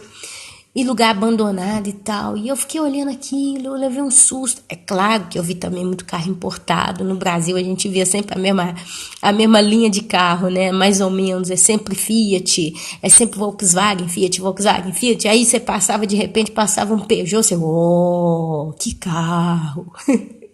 Passava um Alfa Romeo, passava uma BMW, então parava o mundo. Mas são comparações diversas e aqui passa como é tudo igual. Aí eu dormia, meus amados. Quantas vezes eu passei por isso? Eu levantava na noite. Sabe quando você acorda, vai beber uma água, vai no banheiro e tal, e depois você volta e tal? Eu, às vezes, na noite, eu levantava, eu bebia minha água, ia voltando para a cama, olhava mais ou menos o relógio, 4 horas. Eu pensava assim, amanhã de manhã eu vou lá no Extra comprar um shampoo tal pro meu cabelo. Vou comprar mandioca, vou comprar abobrinha, vou comprar cenourinha amarela. Aí deitava, dormia com uma convicção tão grande. Levantei de manhã 2, 3 vezes. Tem 11 anos que eu moro na Itália. Por 2, 3 vezes nesses 11 anos, talvez até 4, 5, eu levantei de manhã, meus amados. Eu caminhei até o guarda-roupa para trocar de roupa, convicta que eu ia no supermercado Extra, que é aquele que eu tenho um hipermercado na cidade de Belo Horizonte, na porta de casa, posso dizer. Aí eu parava assim de corpo, de uma vez só. Peraí, eu não tô em Belo Horizonte, eu tô na Itália, que não tem Extra. Me vinha uma tristeza, me vinha uma decepção, eu ficava. Quantas vezes eu passei por essa sensação? Sua cabeça ainda não desligou da cidade que você veio, da vida que você veio, das pessoas que você veio. Graças a Deus, eu digo para os irmãos, é um bom tempo que eu não tenho essa sensação, porque é uma sensação terrível. Principalmente quando você entende que você não pode mais ir na sua cidade. Você não pode simplesmente, tô com saudade do Brasil, vou comprar uma passagem e vou ficar lá. Igual agora é Natal, Réveillon, né? Tem essas festas. Tem 5 anos que eu não volto. Porque eu não tenho dinheiro para voltar. Custa caro demais. Eu preciso arrumar uns 4, 5 mil euros para ir com a minha família. Então eu não tenho esse dinheiro. Não adianta iludir. Então a gente vai se desligando, mas é aos poucos dessas coisas. Quantas vezes, aqui não tem nada, eu ia pro cinema todo final de semana, aqui não tem cinema, porque o cinema aqui fica meia hora de carro e é um cinema velho. Se eu quiser ir para cinema de verdade, eu tenho que bater 2 horas de volante para chegar no cinema mais próximo. E aí tem uma multisala decente, tem tudo como deve ser. Mas vocês dão para entender o choque de realidade, como ele vem toda hora na cabeça de quem tem totalmente uma mudança brusca de realidade? Então imagina o cara no inferno. O cara no inferno acabou de chegar no inferno. Quantas vezes ele tem esse choque de realidade? É a vontade da cervejinha gelada que bate na boca dele. É a vontade do copo d'água fresca. Ele ainda vai lembrar das vezes que ele esbanjou água, ficou jogando água no chão, jogando água fora, lavando o carro. Ele ainda vai lembrar dos momentos confortáveis que ele tinha na caminha dele, massinha perfumada, que a mulher acabou de lavar. Aí ele vai lembrar dos momentos que ele também esteve em lençóis perfumados e macios com a sua amante. E aí bate, né, a tristeza, a consciência. Porque se tem uma coisa que vai ser amplificada na realidade do ser humano é a consciência. Aí você me pergunta, e quem está no céu, Ana? Quem está no paraíso? Você acha que você sente saudade da terra? Olha, amados, tem gente que não acredita no sonho de quem foi no céu e no inferno. Tem muita gente que por aí fala, eu não acredito não. Eu acredito só no que fala na Bíblia. E eu sou mais ou menos assim também. Mas eu levo em consideração, amados. Porque, sabe, eu não sou ninguém para falar que pessoa A, B ou C teve sonho de barriga cheia. Quem sou eu para limitar a Deus? Então é possível que pessoas tenham sonhos que elas foram no inferno e no céu? Eu acho que sim. Eu não quero pensar que não. Eu já tive as minhas experiências e isso serviu para eu entender que Deus não é limitado. Mas uma coisa a gente vê nesses sonhos, né? Que o pessoal fala aí que teve sonho que foi no céu. Todos que falam que tiveram sonhos que foram no céu não queriam voltar para a terra, mas não. Jesus virava para eles, volta que você tem que voltar. Não quero voltar não, deixa eu aqui que tá bom demais, eu não quero mais voltar para lá. Vocês acham que quem tá no inferno não quer voltar para a terra, não quer uma segunda chance? Quem tá no céu não, meus amados. Adeus vida velha, adeus homem caído, adeus lágrima, adeus pecado. No céu é um lugar em que as pessoas já não vão mais pecar. O céu é um lugar em que os irmãos vão estar unidos verdadeiramente para todo sempre. Sabe, às vezes a gente vai conversando com tantos irmãos em Cristo e no início é tão bom a gente conversar com eles, né? Nós conversamos, eu converso com eles comigo e tal. E é uma bênção. Aí o tempo vai passando, vai passando, vai passando. A pessoa começa a mudar. Eu mais ou menos tento mais ou menos ser sempre a mesma, mas é como é muita gente, eu não dou conta. Igual eu vejo o pessoal falar, no Facebook eu deixei não sei o que lá pra você. Ana, me passa seu WhatsApp, a Ana daqui, a Ana dali. Amados, eu infelizmente eu não dou conta. Chegou num ponto em que eu realmente não dou conta. Então, se você que está aqui me ouvindo, talvez me escreveu aqui mesmo no YouTube alguma coisa, está perguntando alguma coisa, está pedindo alguma coisa, e eu não te retornei, eu nunca mais te retornei, não é porque eu fiz de propósito, é porque às vezes eu nem vi a mensagem, porque é muita coisa. É onde eu digo, se é uma coisa importante, insista, porque mais cedo ou mais tarde eu vou ver. Eu hoje, por exemplo, tendo a olhar os comentários dos meus últimos 2, 3 vídeos, porque eu não consigo voltar nos 300 vídeos e ver comentário um por um. A gente acaba ficando limitado. Mas a realidade é que muitos irmãos ainda assim, né, que a gente vai se aproximando mais, criando mais raízes, de repente somem. Sabe, vão levando a vida deles, alguns se esfriam. Quantas vezes tem irmãos que falam, Ana, eu esfriei, sabe, eu não estou mais na mesma fé, eu não estou mais na mesma força com Deus, eu estou cansado. Aí vai e some, sabe, eu por um tempo até tento ir atrás dessas pessoas, mas chega uma hora que eu não dou conta, porque é tanta coisa que eu tenho que pensar. Infelizmente, a gente está sozinho, meus amados. É você e Deus, eu e Deus, cada um de nós é Deus. Não estamos sozinhos, porque Deus é o nosso tudo, Ele é a nossa plenitude. E maldito é o homem que confia no homem. Mas a gente sabe, humanamente falando, gira de lá, gira de cá, a gente está sozinho. E a maior prova disso é quando o ser humano morre. Por mais que ele está rodeado de gente no funeral ou não, ele está sozinho no caixão.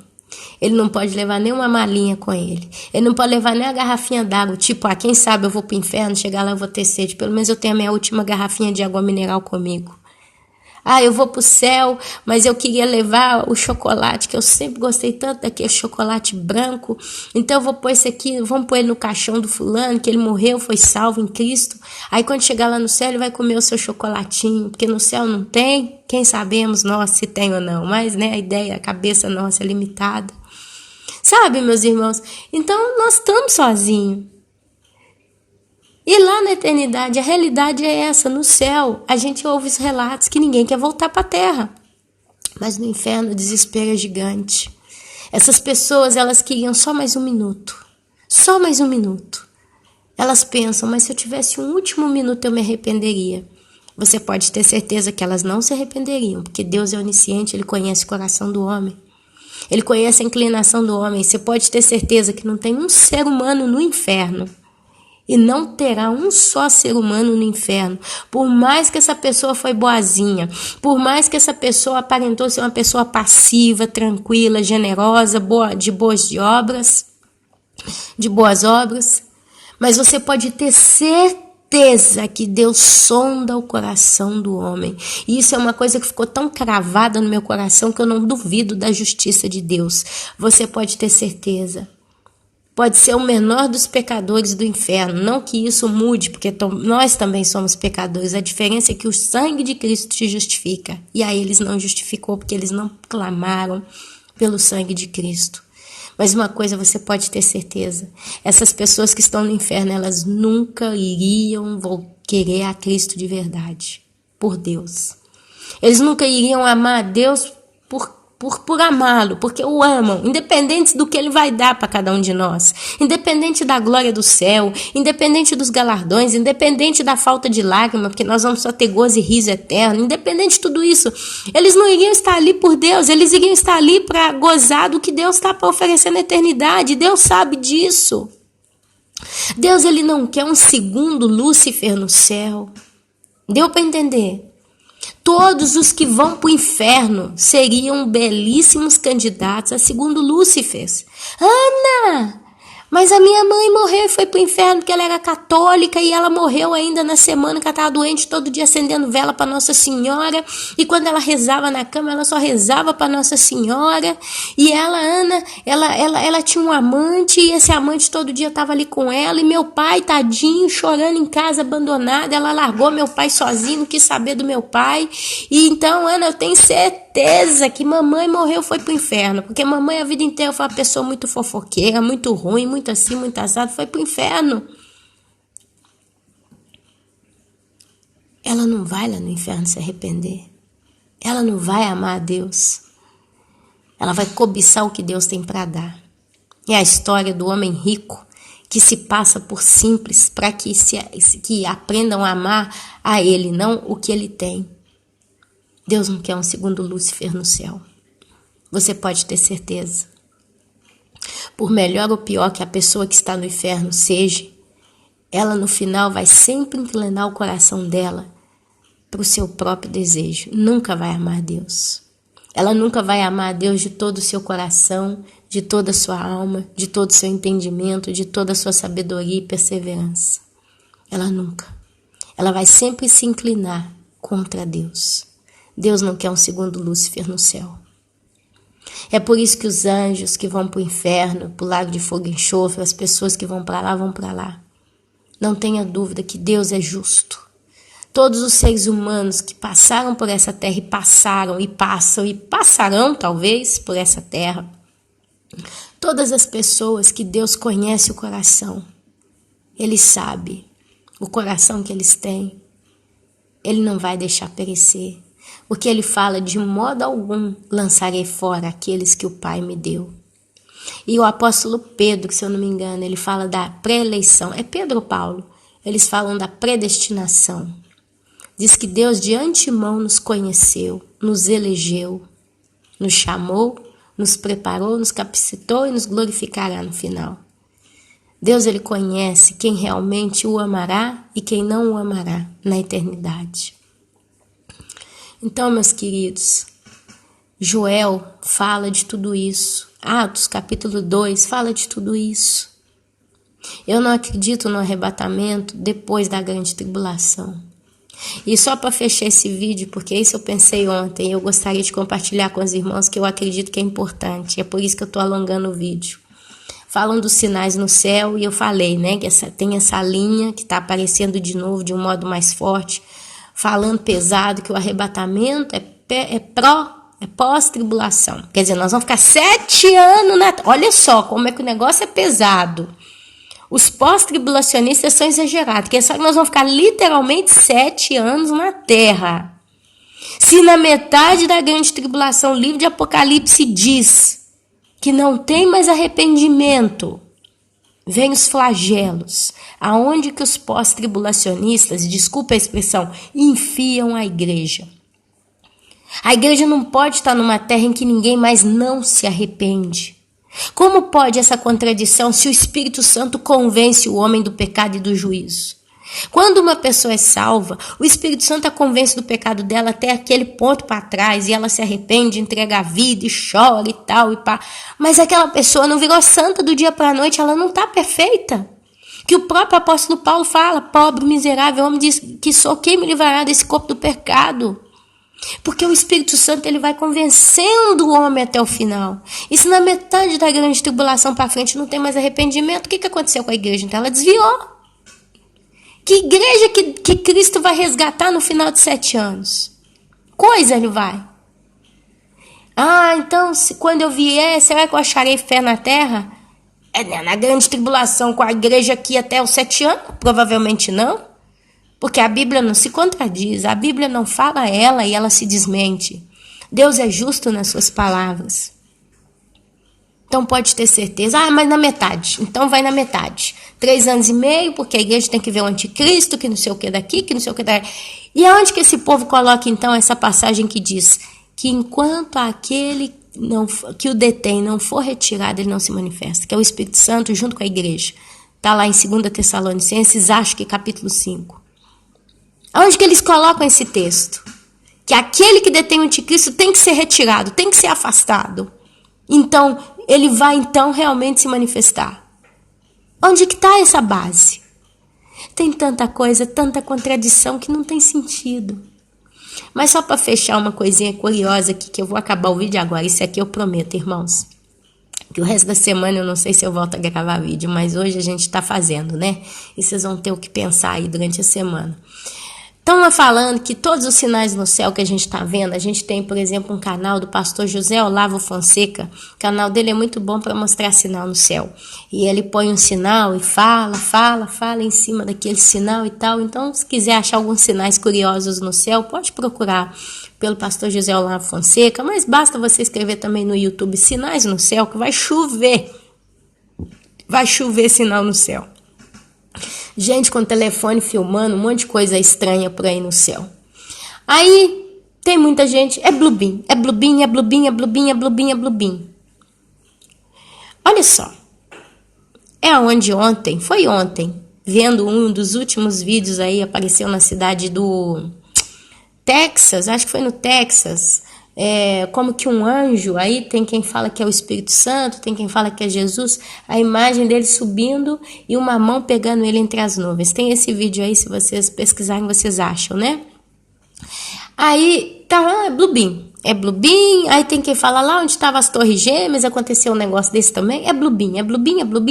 Ok, é Bluebeam. Vamos imaginar que seja Bluebeam, ok, meus irmãos? Pensem comigo. Imagine você que todos os sinais que estão aparecendo no céu é tudo Bluebeam.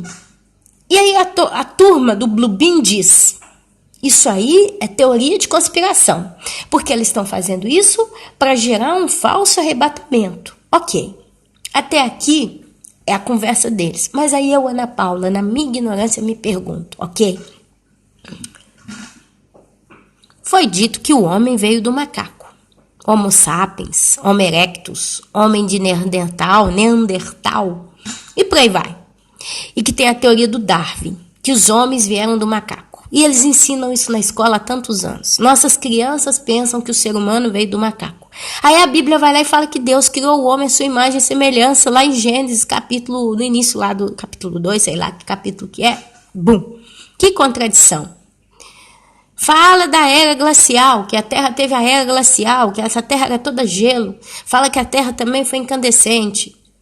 A Bíblia diz que Deus viu que no início era um abismo, era tudo escuro, que o Espírito Santo pairava, e ali então Deus fala, haja luz, que separe a água das águas, a água do firmamento por debaixo das águas do firmamento, suba uma porção de terra, dê ela, vivo, animais e não sei o que, cresça árvore, cresça folha, cresça isso. Então, nesse caso, sustentar que a teoria da conspiração fala que o homem veio do macaco, que a Terra veio da era glacial, teve isso, teve aquilo, não sei o que, não sei o que, não sei o que. O que eles ganham com essas teorias da conspiração? Falar que o homem é um macaco é escarnecer de que o homem é a imagem e semelhança de Deus. Lá, literalmente, é negar a Deus. Quer dizer, para o pessoal darwinista, que acredita na teoria do macaco, eles literalmente estão dizendo que Deus não existe, que o homem evoluiu e virou macaco. E alguém faz uma pergunta engraçada. Se o homem veio do macaco, por que ainda existe macaco? Chimpanzé? Gorila? Quer dizer, as duas espécies se manteram? Quer dizer, uma turma virou ser humano e a outra continuou macaco? Não sei. Mas seja o que for, está negando o livro de Gênesis. Então é uma teoria da conspiração? Com certeza. Está negando a Deus. E diz que Satanás ele nega a Deus, que o anticristo nega a Deus, que os servos de Satanás eles fazem tudo contra Deus. Eles querem transformar o que é de Deus e querem chamar o que é de bom em bem, de mal, o que é de mal em bom e champanhe.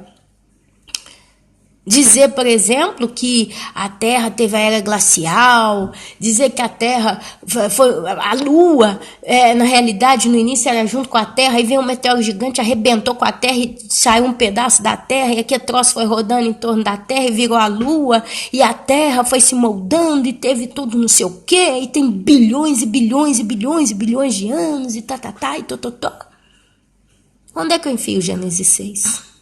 Que Deus não teve muito trabalho, né? Faça-se a luz, separe-se a terra da porção das águas, sejam feitos os animais, sejam feitos todo tipo de animal do mar, e ele cria então os animais marinhos, as aves do céu. Então a teoria é o quê? É sempre negar a Deus. Justo? Justo. Agora o Blue Beam, a nova teoria moderna. Não, anjo visto não sei aonde, um portal dimensional sendo aberto no céu, nós vimos um cavalo na forma da nuvem, e isso, e aquilo, e aquilo, e aquilo. Em algum lugar, todos esses blue beams, caso sejam blue beams, que eu não sei se são, mas se são, eles estão contra ou a favor de Deus? Eu resumiria isso numa frase muito simples. Se você começa a ver os sinais no céu que estão aparecendo pelo YouTube, e até em alguns jornais locais aí de alguns lugares no mundo, por exemplo, esse fenômeno que teve em Israel, de um som de trombeta e fez uma nuvem redonda e aquela nuvem se movia, um negócio louco.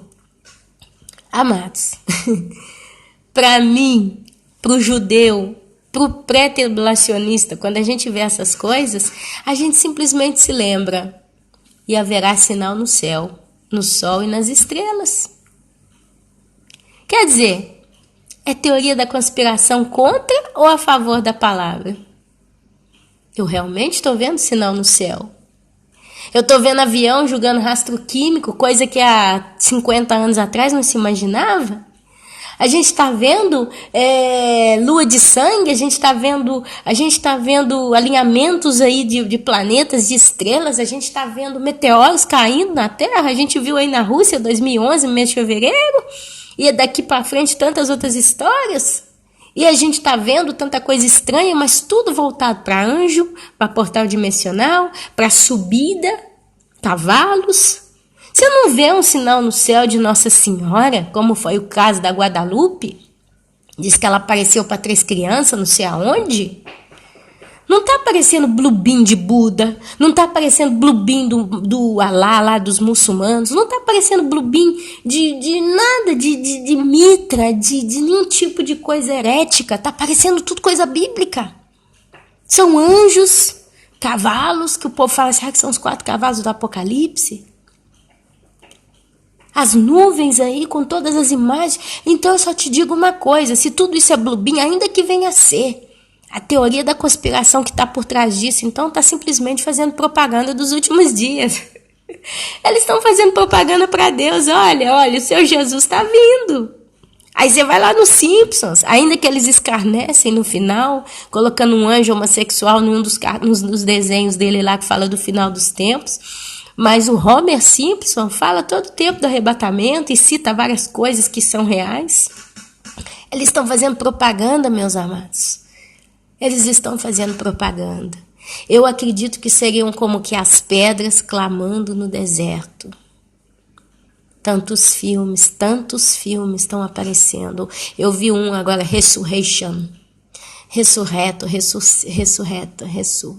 Sei lá. Eu sei que esse filme mostra um soldado romano no tempo da crucificação do nosso amado Messias. E ele depois é encarregado em vigiar o corpo nos 3 dias para que ele não desapareça. Porque senão ia criar um reboliço em Jerusalém, aí o corpo desaparece, e aí então ele descobre Jesus e mostra Jesus em alguns dias depois que ele ressuscitou junto com os apóstolos. É uma coisa linda. Enfim, meus amados, o mundo está fazendo propaganda para Deus. Isso é teoria de conspiração. Isso pode ser teoria de conspiração. Aí o povo que ainda crê nessa conversa fala, é porque eles vão fazer um falso arrebatamento. Vai ter um falso arrebatamento e o povo vai se enganar. Mas enganado em que coisa? Me explica. Porque se o arrebatamento, a mensagem do arrebatamento que está sendo pregada é arrepende, vigia, prepara a tua candela, prepara o teu azeite, prepara a tua vida, porque a qualquer momento nós vamos ser pegos e vamos ser levados. Nós vamos ouvir a voz, eis o noivo. A Bíblia fala vigiai todo o tempo. O arrebatamento prega isso.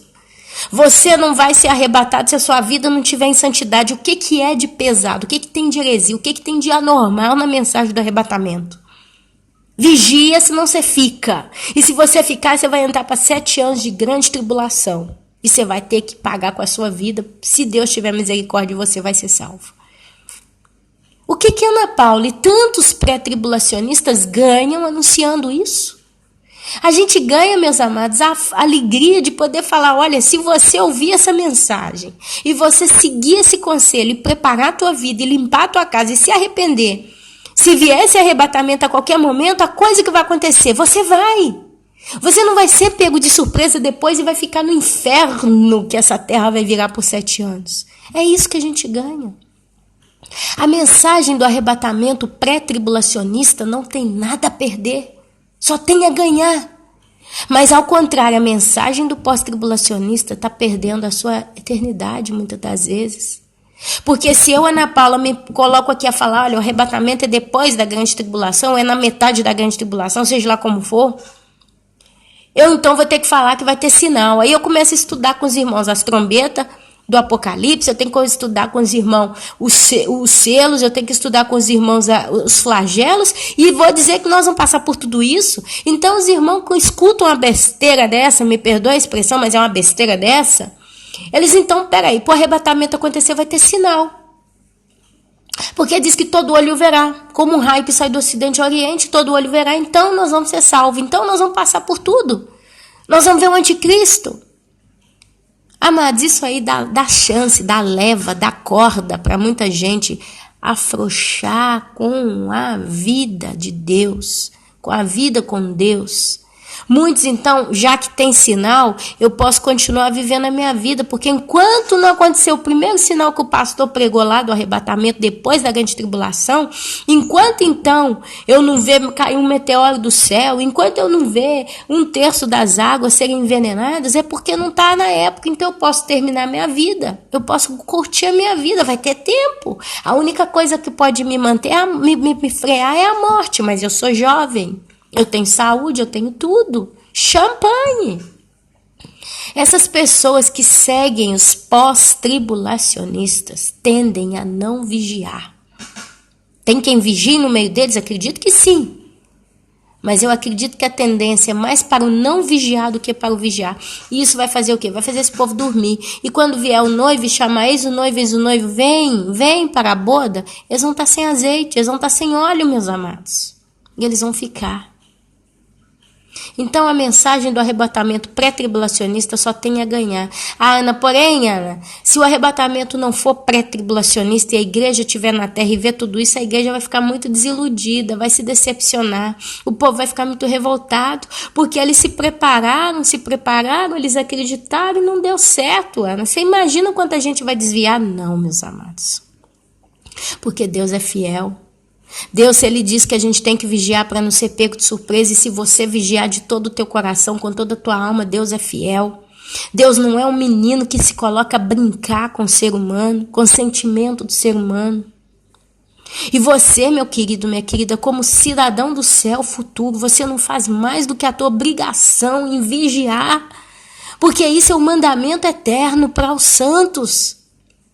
Nós somos peregrinos nesse mundo. Um peregrino, quando caminha por uma terra, ele não sabe em que terra está caminhando, ou estou caminhando em terras desconhecidas automaticamente, então eu não posso confiar em tudo que reluz, porque eu não conheço essas pessoas, eu não sei onde eu estou, eu não sei se eu estou numa terra segura ou não, então eu não posso baixar a guarda, eu vigio, porque eu sou um peregrino, alguém pode me roubar, alguém pode me atacar, então eu estou sempre em guarda, em alerta.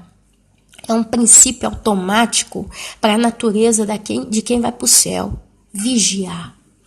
Se você não vigia, com a desculpa que o arrebatamento é depois da grande tribulação e relaxa, que cidadão do céu você é então? Se você não preocupa em zelar a tua vida em santidade para agradar a Deus antes de arrebatamento e todo esse discurso, você simplesmente vigia porque você quer estar irrepreensível, você não quer entristecer o Espírito Santo, você quer ser uma pessoa por bem, trazendo sorriso no rosto de Deus todo dia? Que cidadão do céu é você? Você se coloca quase que como o próprio Satanás. Você amou você mesmo. Você amou a sua própria concupiscência. Eu vou ser bonzinho para Deus só para Deus me levar para o céu. Não porque eu amo a Deus. Que me interessa? Olha só como é que o pulo do gato. Olha como é que as coisas vão se encaixando. Você tem que amar a Deus porque você ama. Você tem que vigiar porque você vigia. Você tem que ser fiel porque Deus, ele é muito mais importante do que tudo, todo o resto da tua vida. Automaticamente você é o que é por amor. A sua vida é uma oferta de louvor a Deus através de santidade. E isso é natural dos santos. Então quem vai ser arrebatado e vai ser arrebatado na justiça de Deus e no tempo de Deus, não vai ser arrebatado porque simplesmente está vigiando, mas porque está vivendo o natural daquilo que Deus o quer transformar. A Bíblia fala que Deus nos transformará à estatura de Cristo, e Cristo amou a Deus. Cristo não negou a si mesmo, Cristo se entregou totalmente, segundo a vontade do Pai. A Bíblia fala, aquele que vier após mim, negue-se a si mesmo. Não ajunteis tesouro na terra, ameis a Deus, ameis o céu, ameis aquilo que está te dando. Olha só as indicações do Senhor para nós, as dicas. Então, é natural do cidadão do céu ser fiel a Deus, é natural amar a Deus, é natural ter santidade, é natural estar vigiando. Então, é questão de ser naturalmente arrebatado quando vier o arrebatamento. Nós vamos estar simplesmente na luz. A Bíblia fala que nós somos filhos da luz. Então, para lá com essa teoria da pós-tribulacionismo, porque esse negócio não traz edificação para os santos, amados. Traz instabilidade, traz desequilíbrio, traz afrouxamento. Não tem base, amados. Deus, ele não iria alertar um povo tanto como ele tem alertado nos últimos dias, e nós somos a fatia maior. Aqueles que acreditam no arrebatamento pré-tribulacionismo é a maioria. Deus não iria iludir um bando de loucos. Deus não iria brincar com o sentimento de nós. Nós somos pessoas sérias. Eu tenho certeza que você que está atrás desse áudio é uma pessoa séria, é uma pessoa sincera, uma pessoa genuína, é uma pessoa que realmente está apegada ao altar de Cristo de todo o teu coração. Como que Deus iria brincar com o teu sentimento, te iludindo, te fazendo ser santo dentro daquilo que você tem feito e te fazendo acreditar com esperança e alegria que você não vai passar pela ira dos 7 anos da grande tribulação e depois te faz passar? Que Deus carrasco seria esse, meu querido? Que simplesmente ia deixar você se iludir com uma mentira. Deu para entender, meu Pai? Que Deus é esse que nós conhecemos? É um Deus que realmente joga sério com o sentimento de quem Ele prepara? Ou Ele brinca com a gente? Se o arrebatamento fosse antes e não fosse antes da grande tribulação, se nós tivéssemos que passar por esses 7 anos, você pode ter certeza que a mensagem pregada ia ser muito voltada para um consolo, como foi para os mártires. Você vê isso lá nas 7 igrejas, tem a igreja dos mártires. E a carta à igreja dos mártires, ela é toda de consolo. Se a igreja tivesse que ser consolada porque ela vai ser arrebentada na grande tribulação de todo modo possível, você não veria textos como Tessalonicenses, a 1ª e 2ª Tessalonicenses, do consolo do apóstolo Paulo. Você não veria Apocalipse capítulo 12, tanta coisa você não veria. Você não veria. Tem um texto em Apocalipse que ele consola. As próprias 7 cartas, quando elas terminam com consolo.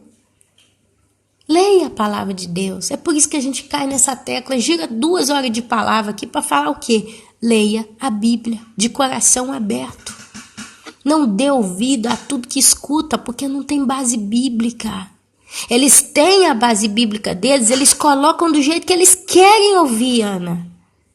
Mas o Espírito Santo é quem cuida de nós. A Bíblia fala em Ezequiel, capítulo 34, que o próprio Deus cuidaria de nós. E quem convence a nós é o Espírito Santo. E ele não convence só do pecado, ele convence do juízo. A igreja de Cristo, ela está convencida que Deus é um Deus de juízo. E que o juízo está vindo. E isso nos liga aos profetas do passado, que eles também eram convencidos do juízo. E eles anunciavam para o povo se arrepender, senão o juízo ia vir, eles iriam entrar no juízo. Mas se o povo se arrependesse, eles iriam se safar do juízo.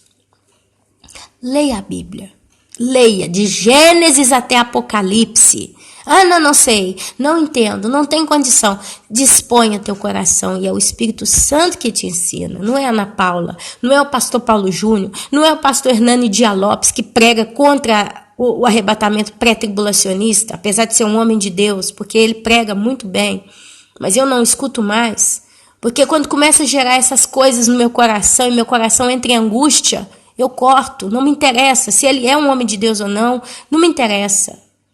Me interessa a Bíblia, me interessa o Espírito Santo, me interessa aquilo que Deus traz paz no meu coração. Lembre-te que a vontade de Deus é boa, perfeita e agradável. Se você lê um texto bíblico, isso em santidade, é claro. Se você lê um texto bíblico e você tem paz no teu coração, você tem vida no teu coração, você tem aquela coisa gostosa, que bom ler isso, é o Espírito Santo que está ministrando. Mas se você lê um texto e tenta bater ele com uma coisa que não é, vai vir peso, vai vir angústia. Tem mensagens aí no YouTube que você tenta ouvir e ela é pesada ao teu ouvido. Ela te dá angústia, ela te dá agonia. Você se sente sufocado. Mas parece que a palavra é tão dentro, e aí você fala, eu que estou com pecado, e então que esse troço não está entrando no meu coração, porque eu que tenho que pedir perdão a Deus. Não. É porque quando não é de Deus, não flui.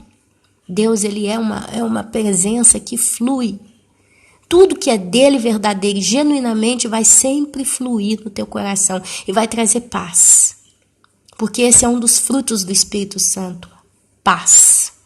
Se aquilo que você escuta não te traz paz, às vezes te traz arrogância, te traz convencimento, te traz teimosia, cabeça. Você bate na tecla, ainda que aquilo não te traz a paz verdadeira. Mas você ainda quer insistir, não é assim, basta. E você se convence sozinho, tome cuidado.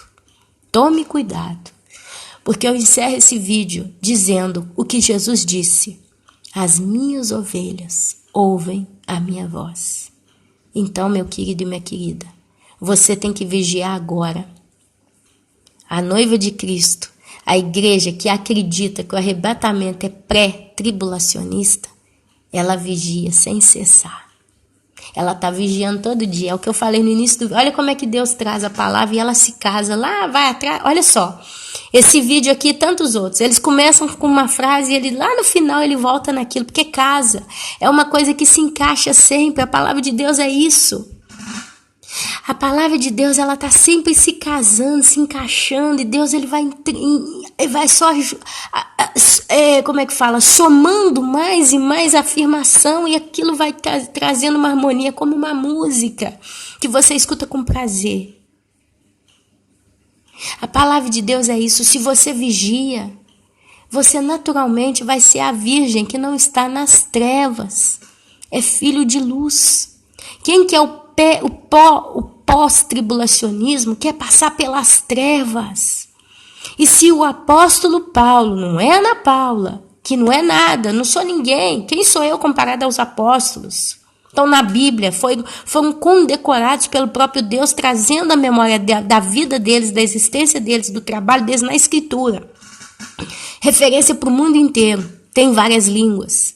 Então é o apóstolo Paulo que disse: se nós não somos filhos das trevas, se não fomos reservados para o dia da ira, por que eu, Ana Paula, vou começar a falar que sim? Sim, nós fomos e vou bater nessa tecla. Não tem sentido, meus amados. Eu gostaria de terminar esse vídeo falando então isso. Olha só, eu quero ler tudo, né? Mas eu vou direto lá no que o apóstolo Paulo fala, porque eu prefiro falar com a palavra do apóstolo, não com a minha. 1 Tessalonicenses, capítulo 5, versículo 4, é a necessidade da vigilância. É sim. Mas vós, irmãos, não estáis em trevas, para que este dia, como ladrão, vos apanhe de surpresa. Porquanto vós todos sois filhos da luz e filhos do dia. Nós não somos da noite nem das trevas.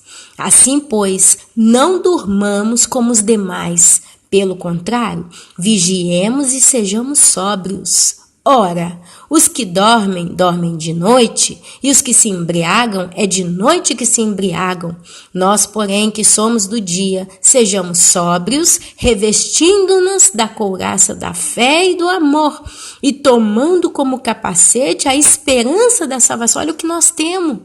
Nós cremos na fé, nós estamos pregando o amor e temos a esperança da salvação. Porque Deus não nos destinou para a ira, mas para alcançar a salvação mediante o nosso Senhor Jesus Cristo, que morreu por nós para que quer vigiemos, quer durmamos, vivamos em união com Ele. Consolai-vos, pois, uns aos outros e edificai-vos reciprocamente, como também estáis fazendo. Aí vem Tessalonicenses, capítulo 5. Irmãos, relativamente aos tempos e às épocas, não há necessidade de que eu, Paulo, vos escreva.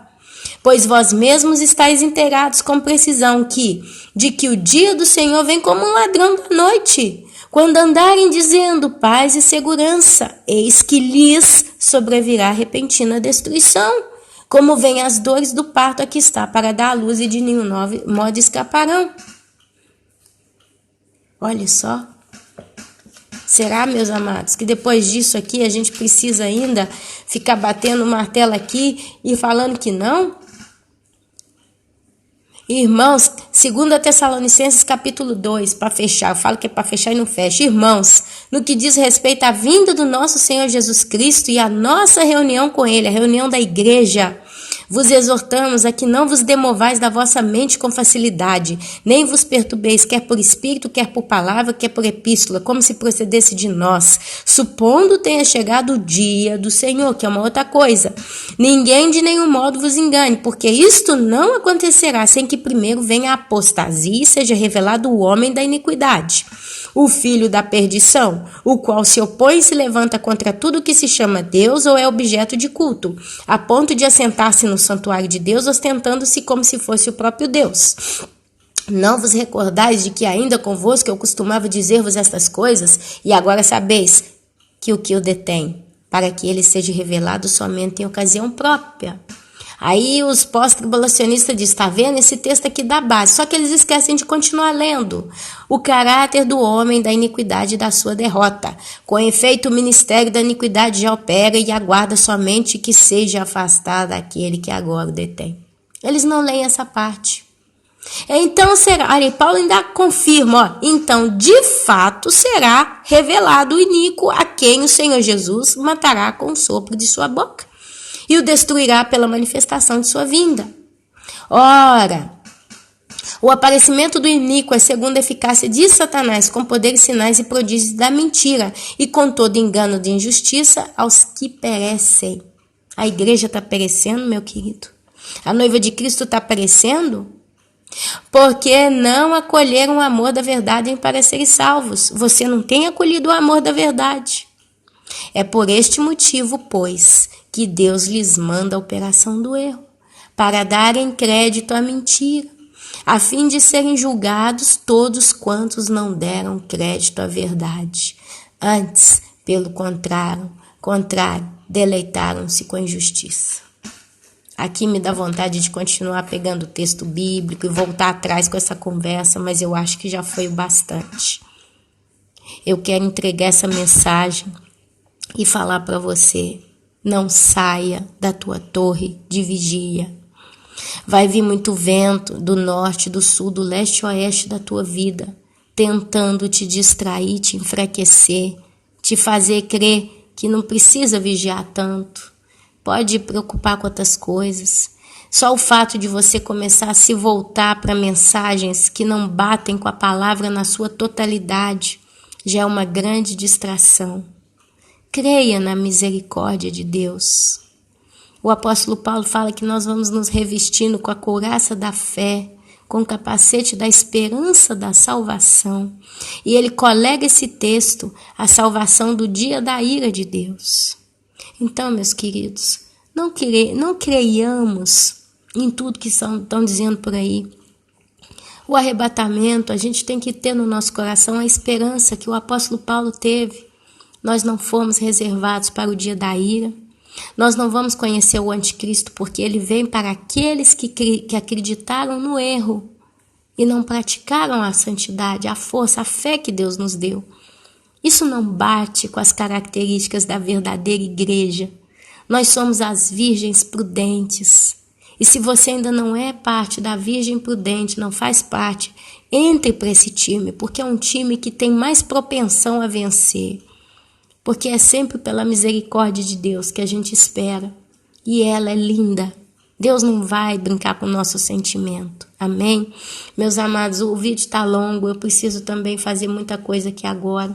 Então eu encerro essa palavra. Eu espero que ela seja fonte de esperança e ela sirva como um detergente para lavar suas dúvidas. E peça ao Espírito Santo, não aos pregadores do YouTube, como eu inclusa. Peça ao Espírito Santo, mostra para mim qual é a verdade. Eu tenho no meu coração essa convicção, meus amados. E eu quero viver ela até o final, porque é isso que eu acredito, num Deus de misericórdia que não me reservou para o dia da ira. Amém? Então que Ele possa te abençoar com discernimento, com capacidade, com entendimento, com perseverança, com paz.